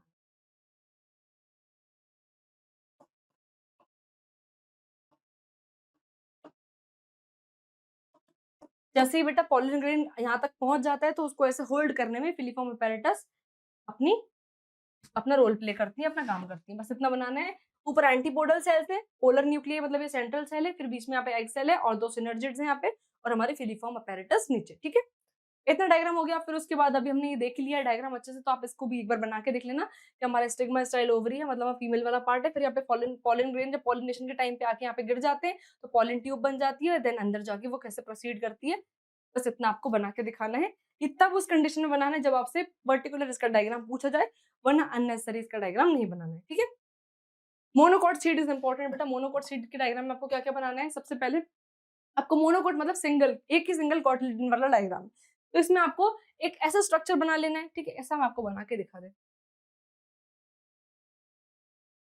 ठीक है, ऐसा कुछ स्ट्रक्चर बनाना है सिंपल, उसको दो पार्ट्स पे डिवाइड कर देना। 2 पार्ट्स में डिवाइड कर दो, थोड़ा सा आर्च बनाते हुए डिवाइड करना। उसके बाद जो ऊपर वाला जो मेजर पोर्शन दिख रहा है, जो ऊपर वाला बेटा मेजर पोर्शन दिख रहा है ना ये वाला, ये इसका एंडोस्पर्म है। इसको क्या लेबल करोगे? एंडोस्पर्म। ठीक है, इतना कर लिया। तो बेटा यहाँ पे जैसे कुछ डार्क डार्क सा स्ट्रक्चर दिखेगा आपको, ये हमारा कोलियोप्टाइल। ये क्या हमारा? कोलियोप्टाइल। ये नीचे तक जाएगा, ये नीचे तक जाएगा और ऐसे प्रोसीड कर जाएगा। कोलियोप्टाइल है। फिर बेटा यहीं पर कोलियोप्टाइल के जस्ट नीचे जो नैरो नैरो स्ट्रक्चर दिख रहा है, ये हमारा क्या है? प्लूम्यूल है। प्लूम्यूल के बाद ही नीचे दिख रहा है ये रेडिकल है। ये प्लूम्यूल हमारा बेटा आगे जाके शूट बनाने में हेल्प करता है और रेडिकल हमारा फ्यूचर में जाके रूट बनाने में हेल्प करता है। ठीक है, और फिर नीचे से तो ऊपर कोलियोप्टाइल है, तो नीचे दिख रहा है बेटा ये कोलियोराइजा। क्या है? कोलियोराइजा। ठीक है, इतना आपने लेबल कर दिया। बस ये 4-5 चीजें लेबल कर दोगे मोनोकॉट सीड में तो आपका काम हो जाएगा। उसके बाद डाइकॉट सीड की अगर मैं बात करूं तो डाइकॉट मतलब 2 कॉटिलिडन्स प्रेजेंट है, 2 कॉटिलिडन्स प्रेजेंट है। 2 कॉटिलिडन्स में क्या क्या आपको लेबल करना है? ये ऊपर वाला जो पार्ट दिख रहा है, ये ऊपर वाला जो पार्ट दिख रहा है बेटा ये एपिकोटाइल। बेटा आपके 1 मिनट से ज्यादा कोई डायग्राम टाइम नहीं लेगा, अगर आपने अच्छे से देख लिया और एक बार प्रैक्टिस कर लिया और सारी लेबलिंग को समझ ली तो कोई भी डायग्राम टाइम टेकिंग नहीं होता, बहुत आराम से 1-1.5 मिनट में आपका डायग्राम बन जाएगा। फिर ये जो यहाँ पे एंड वाला पोर्शन दिख रहा है यहाँ पे, इसको हम बोलते हैं हाइपोकोटाइल। ठीक है, ये ऊपर वाला पोर्शन हमारा एपिकोटाइल है, यहाँ पे जो स्ट्रक्चर दिख रहा है वो हाइपोकोटाइल है। फिर यहाँ से अब आगे जाके रूट निकलेगी। ठीक है, ये वाला पोर्शन हमारा रेडिकल है, ये आगे जाके रूट बनाने वाला है, रेडिकल है। फिर हमारे यहाँ पे सीड कोट है, सीड कोट के बाद ये हमारा पूरा कॉटिलिडन है, ये हमारा कॉटिलिडन है।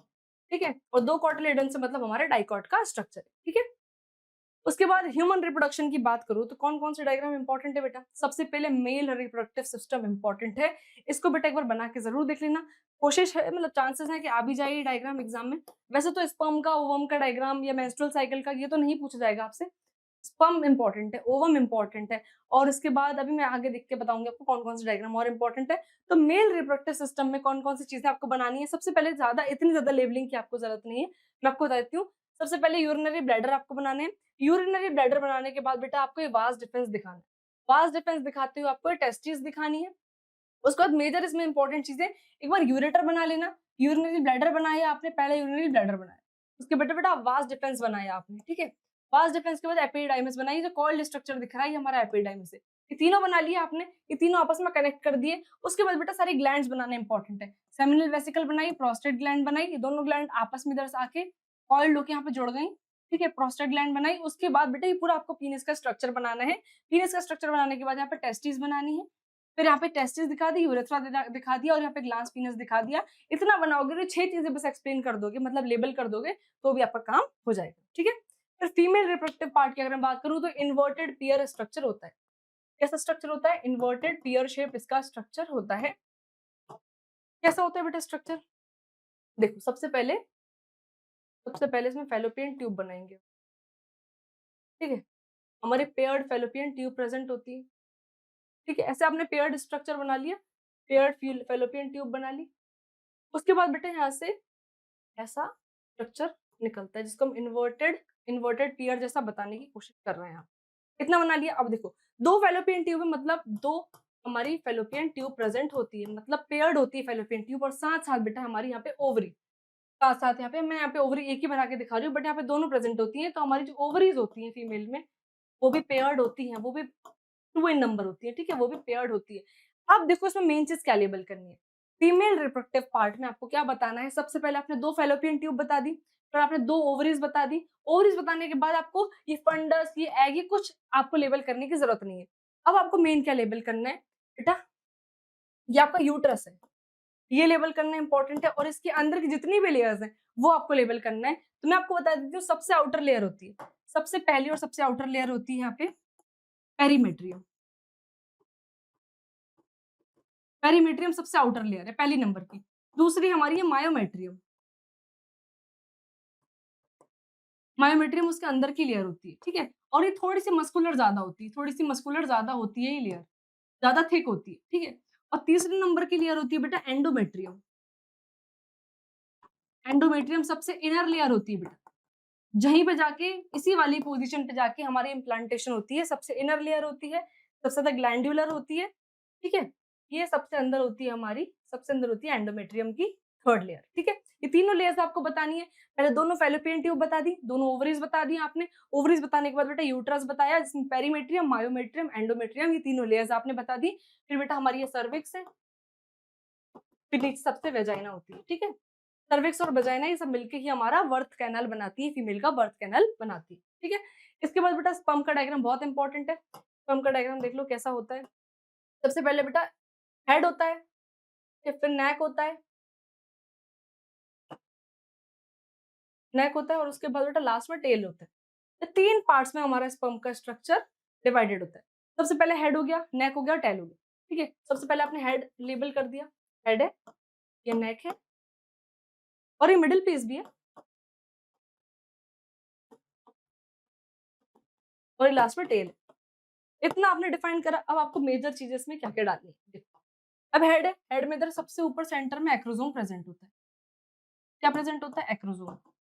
एक्रोसोम बेटा रिच होता है एंजाइम्स में, जो आगे जाके एग को मतलब एग के साथ फ्यूजन करने में हेल्प करेगा। ठीक है, उसके बाद बेटा यहाँ पे बीच में न्यूक्लियस भी प्रेजेंट होता है। क्या प्रेजेंट होता है? न्यूक्लियस। इतना बता दिया आपने बस। उसके बाद बेटा मिडिल पीस जो होता है हमारा, मिडिल पीस जो होता है, यहाँ पे बेटा माइटोकॉन्ड्रिया पाए जाते हैं खूब सारे। माइटोकॉन्ड्रिया बेटा इसको एनर्जी देने का काम करते हैं। ठीक है, उसके बाद हमारी यहाँ पे टेल है, जो कि टेल में एक फिलामेंट होता है और उसके बाद ये टेल हमारी मेन काम मूवमेंट में हेल्प करवाती है। काय में हेल्प करवाती है? स्पर्म की मोटिलिटी में, स्पर्म की मूवमेंट में टेल ही हेल्प करवाती है। हेड, नेक, मिडिल पीस और टेल में आपने चार पार्ट में डिवाइड किया स्पर्म को। फिर ऊपर हेड में हमने एक्रोसोम बनाया जो रिच इन एंजाइम्स होता है, तो बीच में न्यूक्लियस है और नेक वाले इधर मिडिल पोर्शन में बेटा माइटोकॉन्ड्रिया प्रेजेंट होते हैं जो कि एनर्जी देने का काम करते हैं, और फिर टेल होती है जो कि मूवमेंट में हेल्प करती है। ठीक है, उसके बाद हमारी स्पर्मेटोजेनेसिस की प्रोसेस बहुत इंपॉर्टेंट, जिसमें हमारा स्पर्मेटोगोनियम 2n होता है, डिप्लॉयड होता है। ठीक है, फिर उसमें बेटा प्रोसेस होती है हमारी माइटोसिस। माइटोसिस के बाद प्राइमरी स्पर्मेटोसाइट बनते हैं, प्राइमरी स्पर्मेटोसाइट बन जाएंगे, वो भी डिप्लॉयड ही बनेंगे। फिर हमारी मियोसिस 1 स्टार्ट होती है बेटा, मियोसिस 1 होगी मतलब क्रोमोसोम नंबर यहाँ पे हाफ हो जाएंगे, यहाँ हैप्लॉइड हो जाएगा। ठीक है, उसके बाद बेटा सेकेंडरी स्पर्मेटोसाइट बनते हैं, सेकेंडरी स्पर्मेटोसाइट से फिर वहां पे मियोसिस 2 प्रोसेस होती है, फिर यहाँ पे हैप्लॉइड हो जाती है कंडीशन, और फिर हमारे स्पर्मेटिड बनते हैं और आगे जाके डेवलपमेंट होती है, इनकी डिफरेंशिएशन होता है एंड फाइनली जाके हमारे स्पर्म्स बन जाते हैं। ठीक है, नेक्स्ट बेटा oogenesis। oogenesis में क्या होता है? हमारा oogoनियम है, oogoनियम है, ये हमारा डिप्लॉयड होता है। यहाँ भी हमारी बेटा सेम टू सेम माइटोसिस है, जिससे प्राइमरी स्पर्मेटोसाइट बना। ये प्रोसेस मैं आपको कई बार समझा चुकी हूँ। जो हमारी स्पर्मेटोजेनेसिस की प्रोसेस है वो बेटा मेल में प्यूबर्टी के टाइम से स्टार्ट होने लग जाती है, लेकिन हमारी oogenesis कब से स्टार्ट है? जब फीमेल की बॉडी मतलब जो फीमेल होती है, जो फीमेल बेबी है अपनी मदर के वूम में प्रेजेंट होती है, तब से oogenesis की प्रोसेस स्टार्ट हो जाती है, प्रीनेटल वाली कंडीशन से ही स्टार्ट हो जाती है। तो oogonia यहाँ पे पहले माइटोसिस होता है बेटा, तो प्राइमरी oocyte बन जाता है, तो मियोसिस के बाद बेटा सेकेंडरी oocyte बन जाता है, और सेकेंडरी oocyte बनने के बाद एक प्राइमरी पोलर बॉडी बनती है साथ साथ, जो कि आगे जाके डिजनरेट हो जाएगी। फिर मियोसिस 2 होगा, मियोसिस 2 होने के बाद बेटा हमारा फाइनली ओवम बनता है और 3 पोलर बॉडीज बनती हैं जो कि डिजनरेट हो जाएंगी, जो कि डिजनरेट हो जाती हैं, इसका कोई काम नहीं होता है। एक फाइनली सेकेंडरी oocyte से हमारा ओवम बन जाता है जो कि हमारा फंक्शनल है और ये आगे जाके सारी प्रोसेस करने वाला है। तो ये हमारी oogenesis हो गई। उसके बाद बेटा हमें स्पर्म और किसका? ओवम सराउंडेड बाय स्पर्म का डायग्राम बनाना है, मतलब मेजर ओवम का डायग्राम बनाना है। सबसे पहले हमारा ओवम है, ठीक है, मतलब हमारा एक्सेल है। ओवम के अंदर बेटा क्या होता है? सबसे पहले ये लेयर्स होती है कुछ, ठीक है। अब लेयर्स बेटा कौन कौन सी आपको ध्यान रखनी है? सबसे पहले आपको ध्यान रखनी है विटेलाइन मेम्ब्रेन। ये अंदर वाली इधर दिख रही है विटेलाइन मेम्ब्रेन है, विटेलाइन मेम्ब्रेन है। फिर बीच में पेरीविटेलाइन स्पेस होता है बेटा, पेरीविटेलाइन स्पेस होता है, ठीक है, स्पेस दिख रहा है, ये पेरीविटेलाइन स्पेस होता है।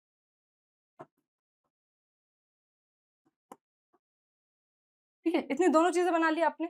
उसके बाद आपने देखो सिंपल, पहले हमारा ओवम है, ओवम के बाहर पेरीविटेलाइन मेम्ब्रेन है, फिर पेरीविटेलाइन स्पेस है, फिर बेटा जोना पैलिसोडा की लेयर है, फिर यहाँ पे जोना पैलिसोडा की लेयर है,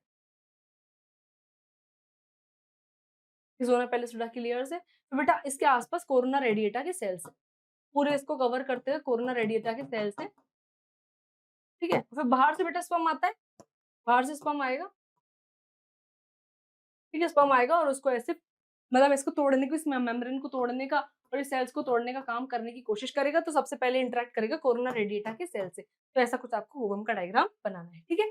तो principle of inheritance and variations वाले अगर चैप्टर से मैं बात करूं, तो इंपॉर्टेंट डायग्राम है बेटा पहले तो ये मोनोहाइब्रिड क्रॉस का, जिसमें आपको क्या करना है, ये डायग्राम बनाने की नीड नहीं है, पहले आपको दोनों टॉल टॉल लेने हैं, ठीक है, फिर डॉर्फ डॉर्फ लेने हैं दोनों, इतना इनके बीच में आपको क्रॉस कराना है। पहले आप गैमेट लेंगे, गैमेट आपने ले लिया तो एक यहाँ से हमारे गैमेट्स हमको क्या मिल गया, एक हमें कैपिटल टी मिला और एक हमें स्मॉल टी मिला। ठीक है, अब इन दोनों को हमने क्या किया, पुनेट स्क्वायर में हमने डाला और क्या बन के आएगा, फिनोटिपिक जीनोटिपिक रेशियो मैंने पहले ही बताया, ध्यान रखना है। तो capital T small T, capital T small T. अब इसको आप क्रॉस कराओगे तो capital T capital T capital T small T capital T small T और small T small T.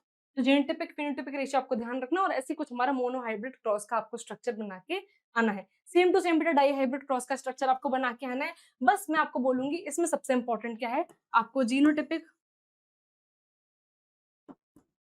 Plus phenotypic ratio का ध्यान रखना है, बहुत बहुत important. Genotypic plus phenotypic ratio कौन कौन से होते हैं, कितने कितने बन जाते हैं फाइनली जाके, वो ध्यान रखना है। डाई हाइब्रिड में हम दो कौन कौन से अलग अलग कैरेक्टर, कौन कौन से ट्रेड्स को लेकर उनपे हम ये पुनेट स्क्वायर डेवलप करते हैं, कैसे बनाते हैं स्क्वायर, ये ध्यान रखना है। मोनो हाइब्रिड में हम क्या लेते हैं, कौन कौन से अलग अलग कैरेक्टर को हम ले रहे हैं, जैसे हमने यहाँ पे सीड का कलर ले लिया और शेप ले लिया, उस पर हमने क्रॉस कराया, तो क्या क्या चीजें बन गई, फिनोटिपिक रेशियो क्या निकला, जीनोटिपिक रेशियो क्या निकला, इसका आपको मेजर ध्यान रखना है। ठीक है, फिर मॉलिक्यूलर बेसिस ऑफ इनहेरिटेंस मतलब चैप्टर नंबर 5 से देखें, सबसे इंपॉर्टेंट डीएनए डबल हेलिक्स का डायग्राम। अब डीएनए बेटा हमारा बहुत बहुत इंपॉर्टेंट डायग्राम है। तो देखो सबसे पहले डीएनए हमारा डबल स्ट्रैंडेड होता है, आपको ध्यान रखना है। डीएनए के जो स्ट्रैंड्स होते हैं बेटा वो कभी एक दूसरे को कट नहीं करते, वो एंटी पैरेलल होते हैं, एक साथ चल रहे होते हैं, एक साथ चल रहे होते हैं। जैसे आपने वो सीढ़ियां देखी होंगी जिससे वो रेलिंग होती है, जिसमें आप दोनों साइड पकड़ के ऐसे से चल रहे हो, वो मूव कर रही है एक साथ बट एक दूसरे को काट नहीं रही। ऐसे ही हमारा डीएनए का स्ट्रक्चर होता है। तो देखो इसमें मेन मेन चीज आपको क्या याद रखनी है, ये एक माइनर ग्रूव बनता है, एक मेजर ग्रूव बनता है। मतलब जो थोड़ा गहरा दिख रहा है वो मेजर ग्रूव है और जो माइनर छोटा सा ग्रूव है वो हमारा माइनर ग्रूव कहलाता है। फिर आपको अगर मैं पिच की बात करूं तो मतलब हमारी 10 बेस पेयर्स के 3.4 नैनोमीटर हमारी एक पिच कहलाती है, वो ध्यान रखनी है। फिर बीच में हमारे बेसिस प्रेजेंट होते हैं, एडेनिन, थाइमिन, ग्वानिन और साइटोसिन। ये हमारे चार हमारे बेस पेयर होते हैं जो अटैच होते हैं हाइड्रोजन बॉन्ड के थ्रू। आपको ये ध्यान रखना है दोनों बेस पेयर्स के बीच में अगर दो बेस पेयर्स हैं डीएनए में तो उन दोनों के बीच का डिफरेंस कितना होता है, 0.34 नैनोमीटर, ये ध्यान रखना है। हाइड्रोजन बॉन्ड प्रेजेंट होते हैं हमारे ए और टी के बीच में, हमारे दो हाइड्रोजन बॉन्ड प्रेजेंट होते हैं और सी और जी के बीच में बेटा 3 हाइड्रोजन बॉन्ड प्रेजेंट होते हैं। ये आपको ध्यान रखना है, ये काफी काफी इंपॉर्टेंट है। ठीक है, बस इतना ही हमारे डीएनए का डायग्राम है। 2 या 3 मार्क्स में अगर पूछ लिया गया तो आप इजिली इसको बना पाओ, बस एक बार ऐसे प्रैक्टिस कर लेना। ठीक है, उसके बाद न्यूक्लियोसोम का स्ट्रक्चर, ये इतना खास इंपॉर्टेंट तो नहीं है लेकिन आपको पता होना चाहिए कि हिस्टोन ऑक्टोमर क्या होता है ना। उसके बाद हमारा डीएनए कैसे उसको रैप करता है ये आपको पता होना चाहिए। ठीक है, उसके बाद हाँ वाटसन क्रिक का मॉडल और सेमी कंजर्वेटिव मेथड हमारी रेप्लिकेशन की काफी काफी इंपॉर्टेंट है। मैं आपको बताती हूँ, देखो ये हमारा डीएनए है पहले तो, ठीक है। अब रेप्लिकेशन में क्या हो रहा है, रेप्लिकेशन में हेलिकेज आता है, हेलिकेज हमारा एंजाइम आएगा और डीएनए को अनवाइंड करेगा, मतलब यहाँ से रेप्लिकेशन फोक बनना स्टार्ट हो जाएगी। फोक हमारी वो कांटे वाली चम्मच होती है, दिखती है, आगे से ऐसे वाइड होती है और पीछे से एकदम नैरो सी होती है। तो वही हमारा फोक को रिप्रेजेंट करने का तरीका है कि हमारा जो डीएनए है हेलिकेज एंजाइम आएगा और डीएनए की अनवाइंडिंग मतलब डीएनए को खोलना स्टार्ट कर देगा। अब डीएनए यहाँ पे खुल गया तो देखो क्या होता है, सबसे पहले अनजिप होगा डीएनए। अनजिप होने का मतलब जैसे मान लो आप कोई बैग की या चेन खोलते हो तो वो कैसे अनजिप होता है, तो कैसे दोनों चेन्स अलग अलग होते चले जाती है, तो वही सेम प्रोसीजर हमारे यहाँ डीएनए में हो रहा होता है रेप्लिकेशन के टाइम पे। अब देखो एक बेटा कंटिन्यूअस स्ट्रैंड बनता है, एक हमारा कंटिन्यूअस स्ट्रैंड बनता है जिसको हम बोलते हैं लीडिंग स्ट्रैंड, अभी हमने डिफरेंस देखा था, और एक हमारा डिसकंटिन्यूअस स्ट्रैंड बनता है जिसको हम लैगिंग स्ट्रैंड बोलते हैं। ठीक है, दो स्ट्रैंड बन रहे होते हैं। अब देखो मेन चीज क्या होती है, जो लीडिंग स्ट्रैंड होता है वो 5 प्राइम टू 3 प्राइम डायरेक्शन में बनता है और जो लैगिंग स्ट्रैंड होता है वो इधर 3 प्राइम से 5 प्राइम के डायरेक्शन में बन रहा होता है। इतना ध्यान रखना है आपको, हेलिकेज की एक्टिविटी ध्यान रखनी है। फिर आइए जो ओकाजाकी फ्रेगमेंट्स बनते हैं, जो हमारे लैगिंग स्ट्रैंड में ओकाजाकी फ्रेगमेंट्स बन रहे होते हैं, ये आगे जाके डीएनए लाइगेज इनको जोड़ देगा और फिर ये आगे जाके स्ट्रैंड अपना कंप्लीट हो जाएगा। और उसको सेमी कंजर्वेटिव मेथड क्यों कहा जाता है बेटा, क्योंकि देखो सेमी का मतलब होता है आधा, कंजर्वेटिव का मतलब पुराना, मतलब इसमें आधा स्ट्रैंड तो पुराना है, ये वाला तो ओल्ड स्ट्रैंड है, मतलब आधा स्ट्रैंड तो पुराना और आधा नया लीड हो रहा है। ठीक है, तो इसलिए हम इसको semi conservative method of DNA replication भी कहते हैं। उसके बाद बेटा ट्रांसक्रिप्शनल यूनिट इंपॉर्टेंट है। कैसे बनती है बेटा ट्रांसक्रिप्शनल यूनिट, कौन कौन सी चीजें इंपॉर्टेंट है, देखो सबसे पहले तो हमारा प्रमोटर है जो कि यहाँ से प्रोसेस स्टार्ट होने वाली, प्रोसेस स्टार्ट होगी हमारे प्रमोटर रीजन से। ठीक है, उसके बाद हमारा एक टेम्पलेट स्टैंड होता है, एक हमारा कोडिंग स्टैंड होता है। मेन हमारा टेम्पलेट स्टैंड का ही काम है। बीच में होता है हमारा स्ट्रक्चरल जीन, ये स्ट्रक्चरल जीन ही आगे जाके बेटा प्रोटीन बनाने वाला है। ठीक है, उसके बाद हमारा टर्मिनेटर होता है। टर्मिनेटर यहाँ पे क्या होती है, प्रोसेस स्टॉप हो जाती है। बस इतना ध्यान रखना है, ये आपके ट्रांसक्रिप्शनल यूनिट का डायग्राम है। उसके बाद स्ट्रक्चर ऑफ टीआरएनए में ध्यान रखना है, क्लोवर लीफ मॉडल के नाम से भी आ सकता है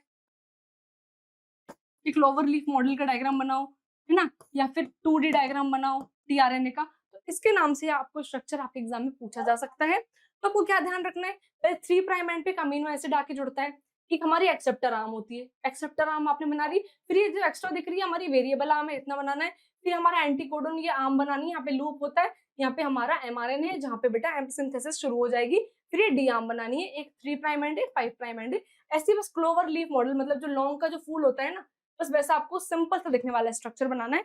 4 चीजें लेबल करनी है, सबसे पहले एक्सेप्टर आर्म आपने लेबल कर दी, वेरिएबल आर्म लेबल कर दी, एंटीकोडन वाली साइट लेबल कर दी, ये आर्म लेबल कर दिया एंटीकोडन वाली और डी आर्म लेबल कर दी, फिर हमारा नीचे एमआरएनए जो 5 प्राइम से 3 प्राइम डायरेक्शन में आपको दिखाना है, और बस एयूजी हमारा स्टार्ट कोडन होगा जहां से हमारी प्रोसेस स्टार्ट हो जाएगी।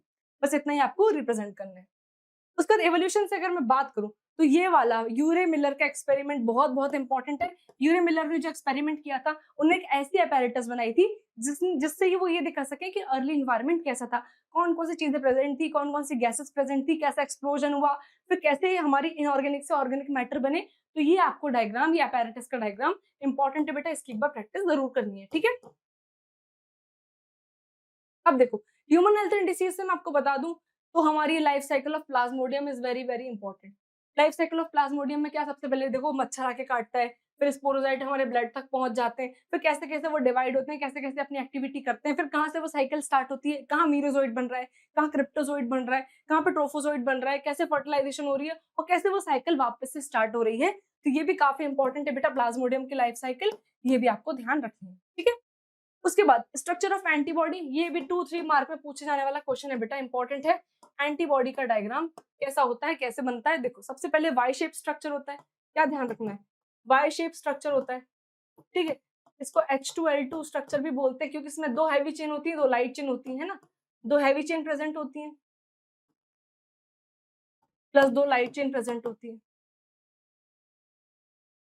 ठीक है। अब देखो ऊपर वाली जो साइड दिख रही है, इसमें देखो सबसे पहले एंड टर्मिनल है जहां से स्टार्ट है, और नीचे सी टर्मिनल है जहां पे ये चेन हमारी एंड हो रही है बनके, ऊपर एंटीजन बाइंडिंग साइट होती है। ये एंड टर्मिनल जो दिख रहा है ना बेटा, जो एंड टर्मिनल होता है हमारा, एंड जो टर्मिनल है वहां पे हमारी एंटीजन बाइंडिंग साइट होती है, ठीक है, इतना हो गया। उसके बाद फिर आपने ये 2 हैवी चेन बनाई, जो लॉन्गर चेन दिख रही है हमारी हैवी चेन है, और ये जो छोटी छोटी चेन दिख रही है ये हमारी लाइट चेन, ठीक है। उसके बाद बेटा ये हैवी चेन होती है हमारी जो लंबी सी दिख रही है, उसके बाद इसमें काय से कनेक्टेड होती है चेन, बहुत बहुत इंपॉर्टेंट पॉइंट है ये, डाइसल्फाइड डाइसल्फाइड बॉन्ड्स प्रेजेंट होते हैं इनके बीच में, उससे ये हमारी जो दोनों चेन से अटैच होती है, कनेक्टेड होती है, ठीक है। डाइसल्फाइड बॉन्ड्स आपको ध्यान रखने हैं, 16 डाइसल्फाइड बॉन्ड होते हैं, ठीक है। उसके बाद माइक्रोब्स इन ह्यूमन वेलफेयर, इसमें देख लेते हैं क्या इंपॉर्टेंट है। तो बायोगैस प्लांट बहुत इंपॉर्टेंट है बेटा, इस चैप्टर में 2-3 चीजें बहुत इंपॉर्टेंट है जिसमें ये मेजर पार्ट है। बायोगैस प्लांट कैसा होता है, सबसे पहले बहुत ही सिंपल सा है, डंग और वाटर को या फिर जो भी आपका ऑर्गेनिक वेस्ट है आप यहाँ पे जाकर उसको मिक्स करोगे, फिर वो थोड़े दिन तक पानी में मिलके उससे गैस रिलीज होगी, फिर आप डिप को ढक दोगे, फिर वहां पे कुछ कुछ गैसेस रिलीज होंगी, गैस होल्डर होगा, फिर बाकी का बचा कुछ स्लज अलग से इस कंपार्टमेंट में जाता है, फिर यहाँ पे गैस होल्डर होता है जिसके थ्रू गैस निकल जाती है, और अलग से जो मटेरियल है स्लज वो अलग निकल जाता है जिसको हम एज अ फर्टिलाइजर बाद में यूज कर सकते हैं। तो ये डायग्राम भी काफी इंपॉर्टेंट है, इसकी भी प्रैक्टिस कर लेना, ठीक है। अब देख लो आगे, उसके बाद बायोटेक्नोलॉजी, इससे कौन कौन से डायग्राम इंपॉर्टेंट है। तो सबसे पहले रिकॉम्बिनेंट डीएनए टेक्नोलॉजी पूरी इंपॉर्टेंट है। सबसे पहले क्या, आपने मान लो रिकॉम्बिनेंट डीएनए टेक्नोलॉजी हम करते क्यों, ताकि हम अपने वेलफेयर के लिए, ह्यूमंस के लिए ऐसी चीजें बना सकें जो मतलब पीढ़ी दर पीढ़ी हमें उसका इस्तेमाल कर सके और इजी हो जाए कोई भी मेथोडोलॉजी हमारी करने में, ठीक है। सबसे पहले हमने डीएनए लिया, ठीक है। अब डीएनए हमने पूरा लिया, डीएनए हमारा 2.2 मीटर लॉन्ग होता है, उसमें से सारा डीएनए तो हमारे काम का नहीं है, जो हमारा जीन ऑफ इंटरेस्ट है हम उसको लेंगे, जीन ऑफ इंटरेस्ट को ले लिया हमने, कैसे लिया भैया, लंबा सा डीएनए है, उसको हमने रिस्ट्रिक्शन एंजाइम से काटा और जो हमारा काम का डीएनए था उतना हमने ले लिया, ठीक है। अब बेटा वो हमारे डीएनए में ओआरआई सीक्वेंस है नहीं, मतलब वो रेप्लिकेशन कर नहीं पाएगा, तो हमें क्या करना है, प्लाज्मिड लेना है, मतलब क्लोनिंग वेक्टर लेना है, और क्लोन दोनों को ऐसे रेप्लिकेशन कराने के लिए ऐसे एंजाइम से, ऐसे रिस्ट्रिक्शन एंजाइम से काटने ताकि वो सिमिलर कट्स बना सके। अब बेटा उसने जैसे हमारा डीएनए है, उसने उसको रिस्ट्रिक्शन एंजाइम से काटा, हमारे जीन ऑफ इंटरेस्ट को जिस डीएनए से काटा, सेम टू सेम वही रिस्ट्रिक्शन एंजाइम हमारे प्लाज्मिड को भी काट देगा, काट दिया। अब काटने के बाद ये एंड उसको मिल गया और ये हमारा जीन ऑफ इंटरेस्ट मिल गया, दोनों को बेटा हमें डीएनए लाइगेज से जोड़ देना है, ठीक है। डीएनए लाइगेज से जोड़ दिया तो हमारा रिकॉम्बिनेंट प्लाज्मिड बन गया। अब बेटा रिकॉम्बिनेंट प्लाज्मिड बन के जुड़ गया या मिल गया, तो रिकॉम्बिनेंट डीएनए बन गया। अब हम इसको बैक्टीरियल सेल में या हमारे ई कोलाई में जाके ट्रांसफर करा देंगे, ट्रांसफॉर्मेशन करा देंगे।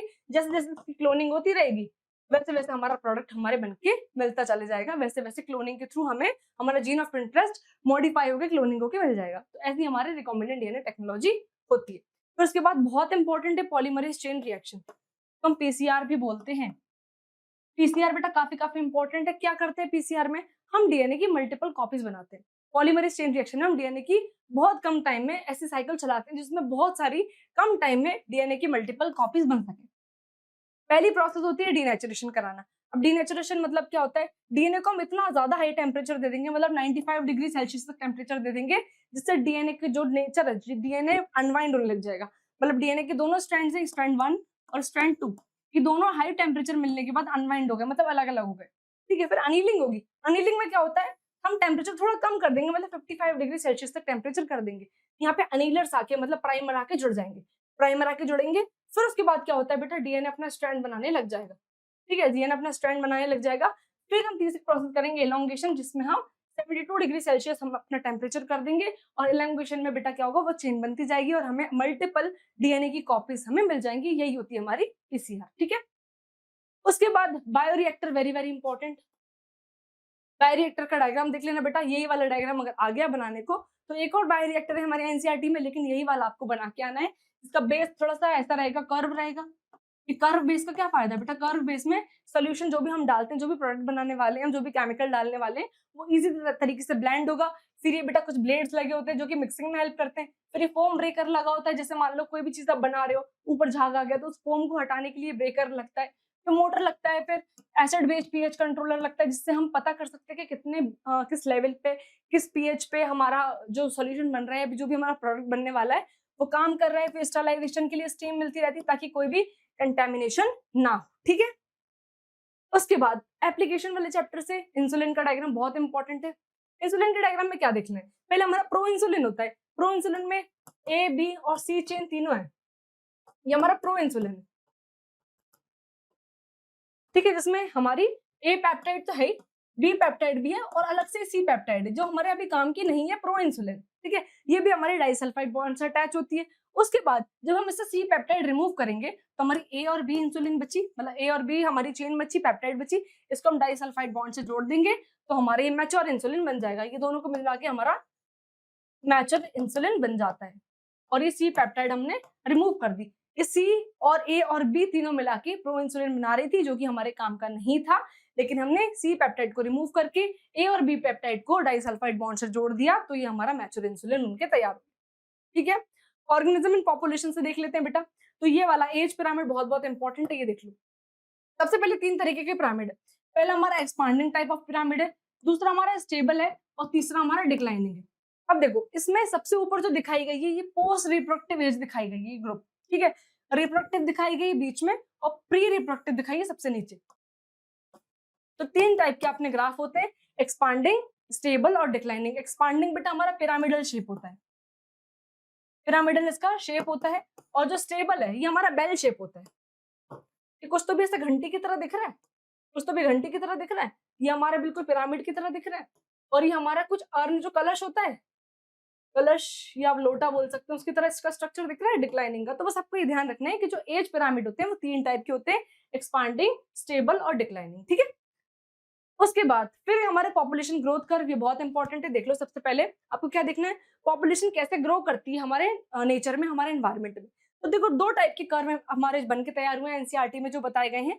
पहला हमारा लॉजिस्टिक है और दूसरा हमारा एक्सपोनेंशियल है। एक्सपोनेंशियल बेटा हमारा जे वाला है, ये जे शेप दिखा रहा है ना, ये रेड वाला है जो जे दिखाने की कोशिश कर रहा है, ये हमारा एक्सपोनेंशियल है, जो कि बेटा हाइपोथेटिकल है। हमारे नेचर में, हमारे एनवायरमेंट में कभी भी पॉपुलेशन ऐसा नहीं होगा कि एकदम एक्सपोनेंशियली ग्रोथ करती जाए, सारे रिसोर्सेज मिलते जाए।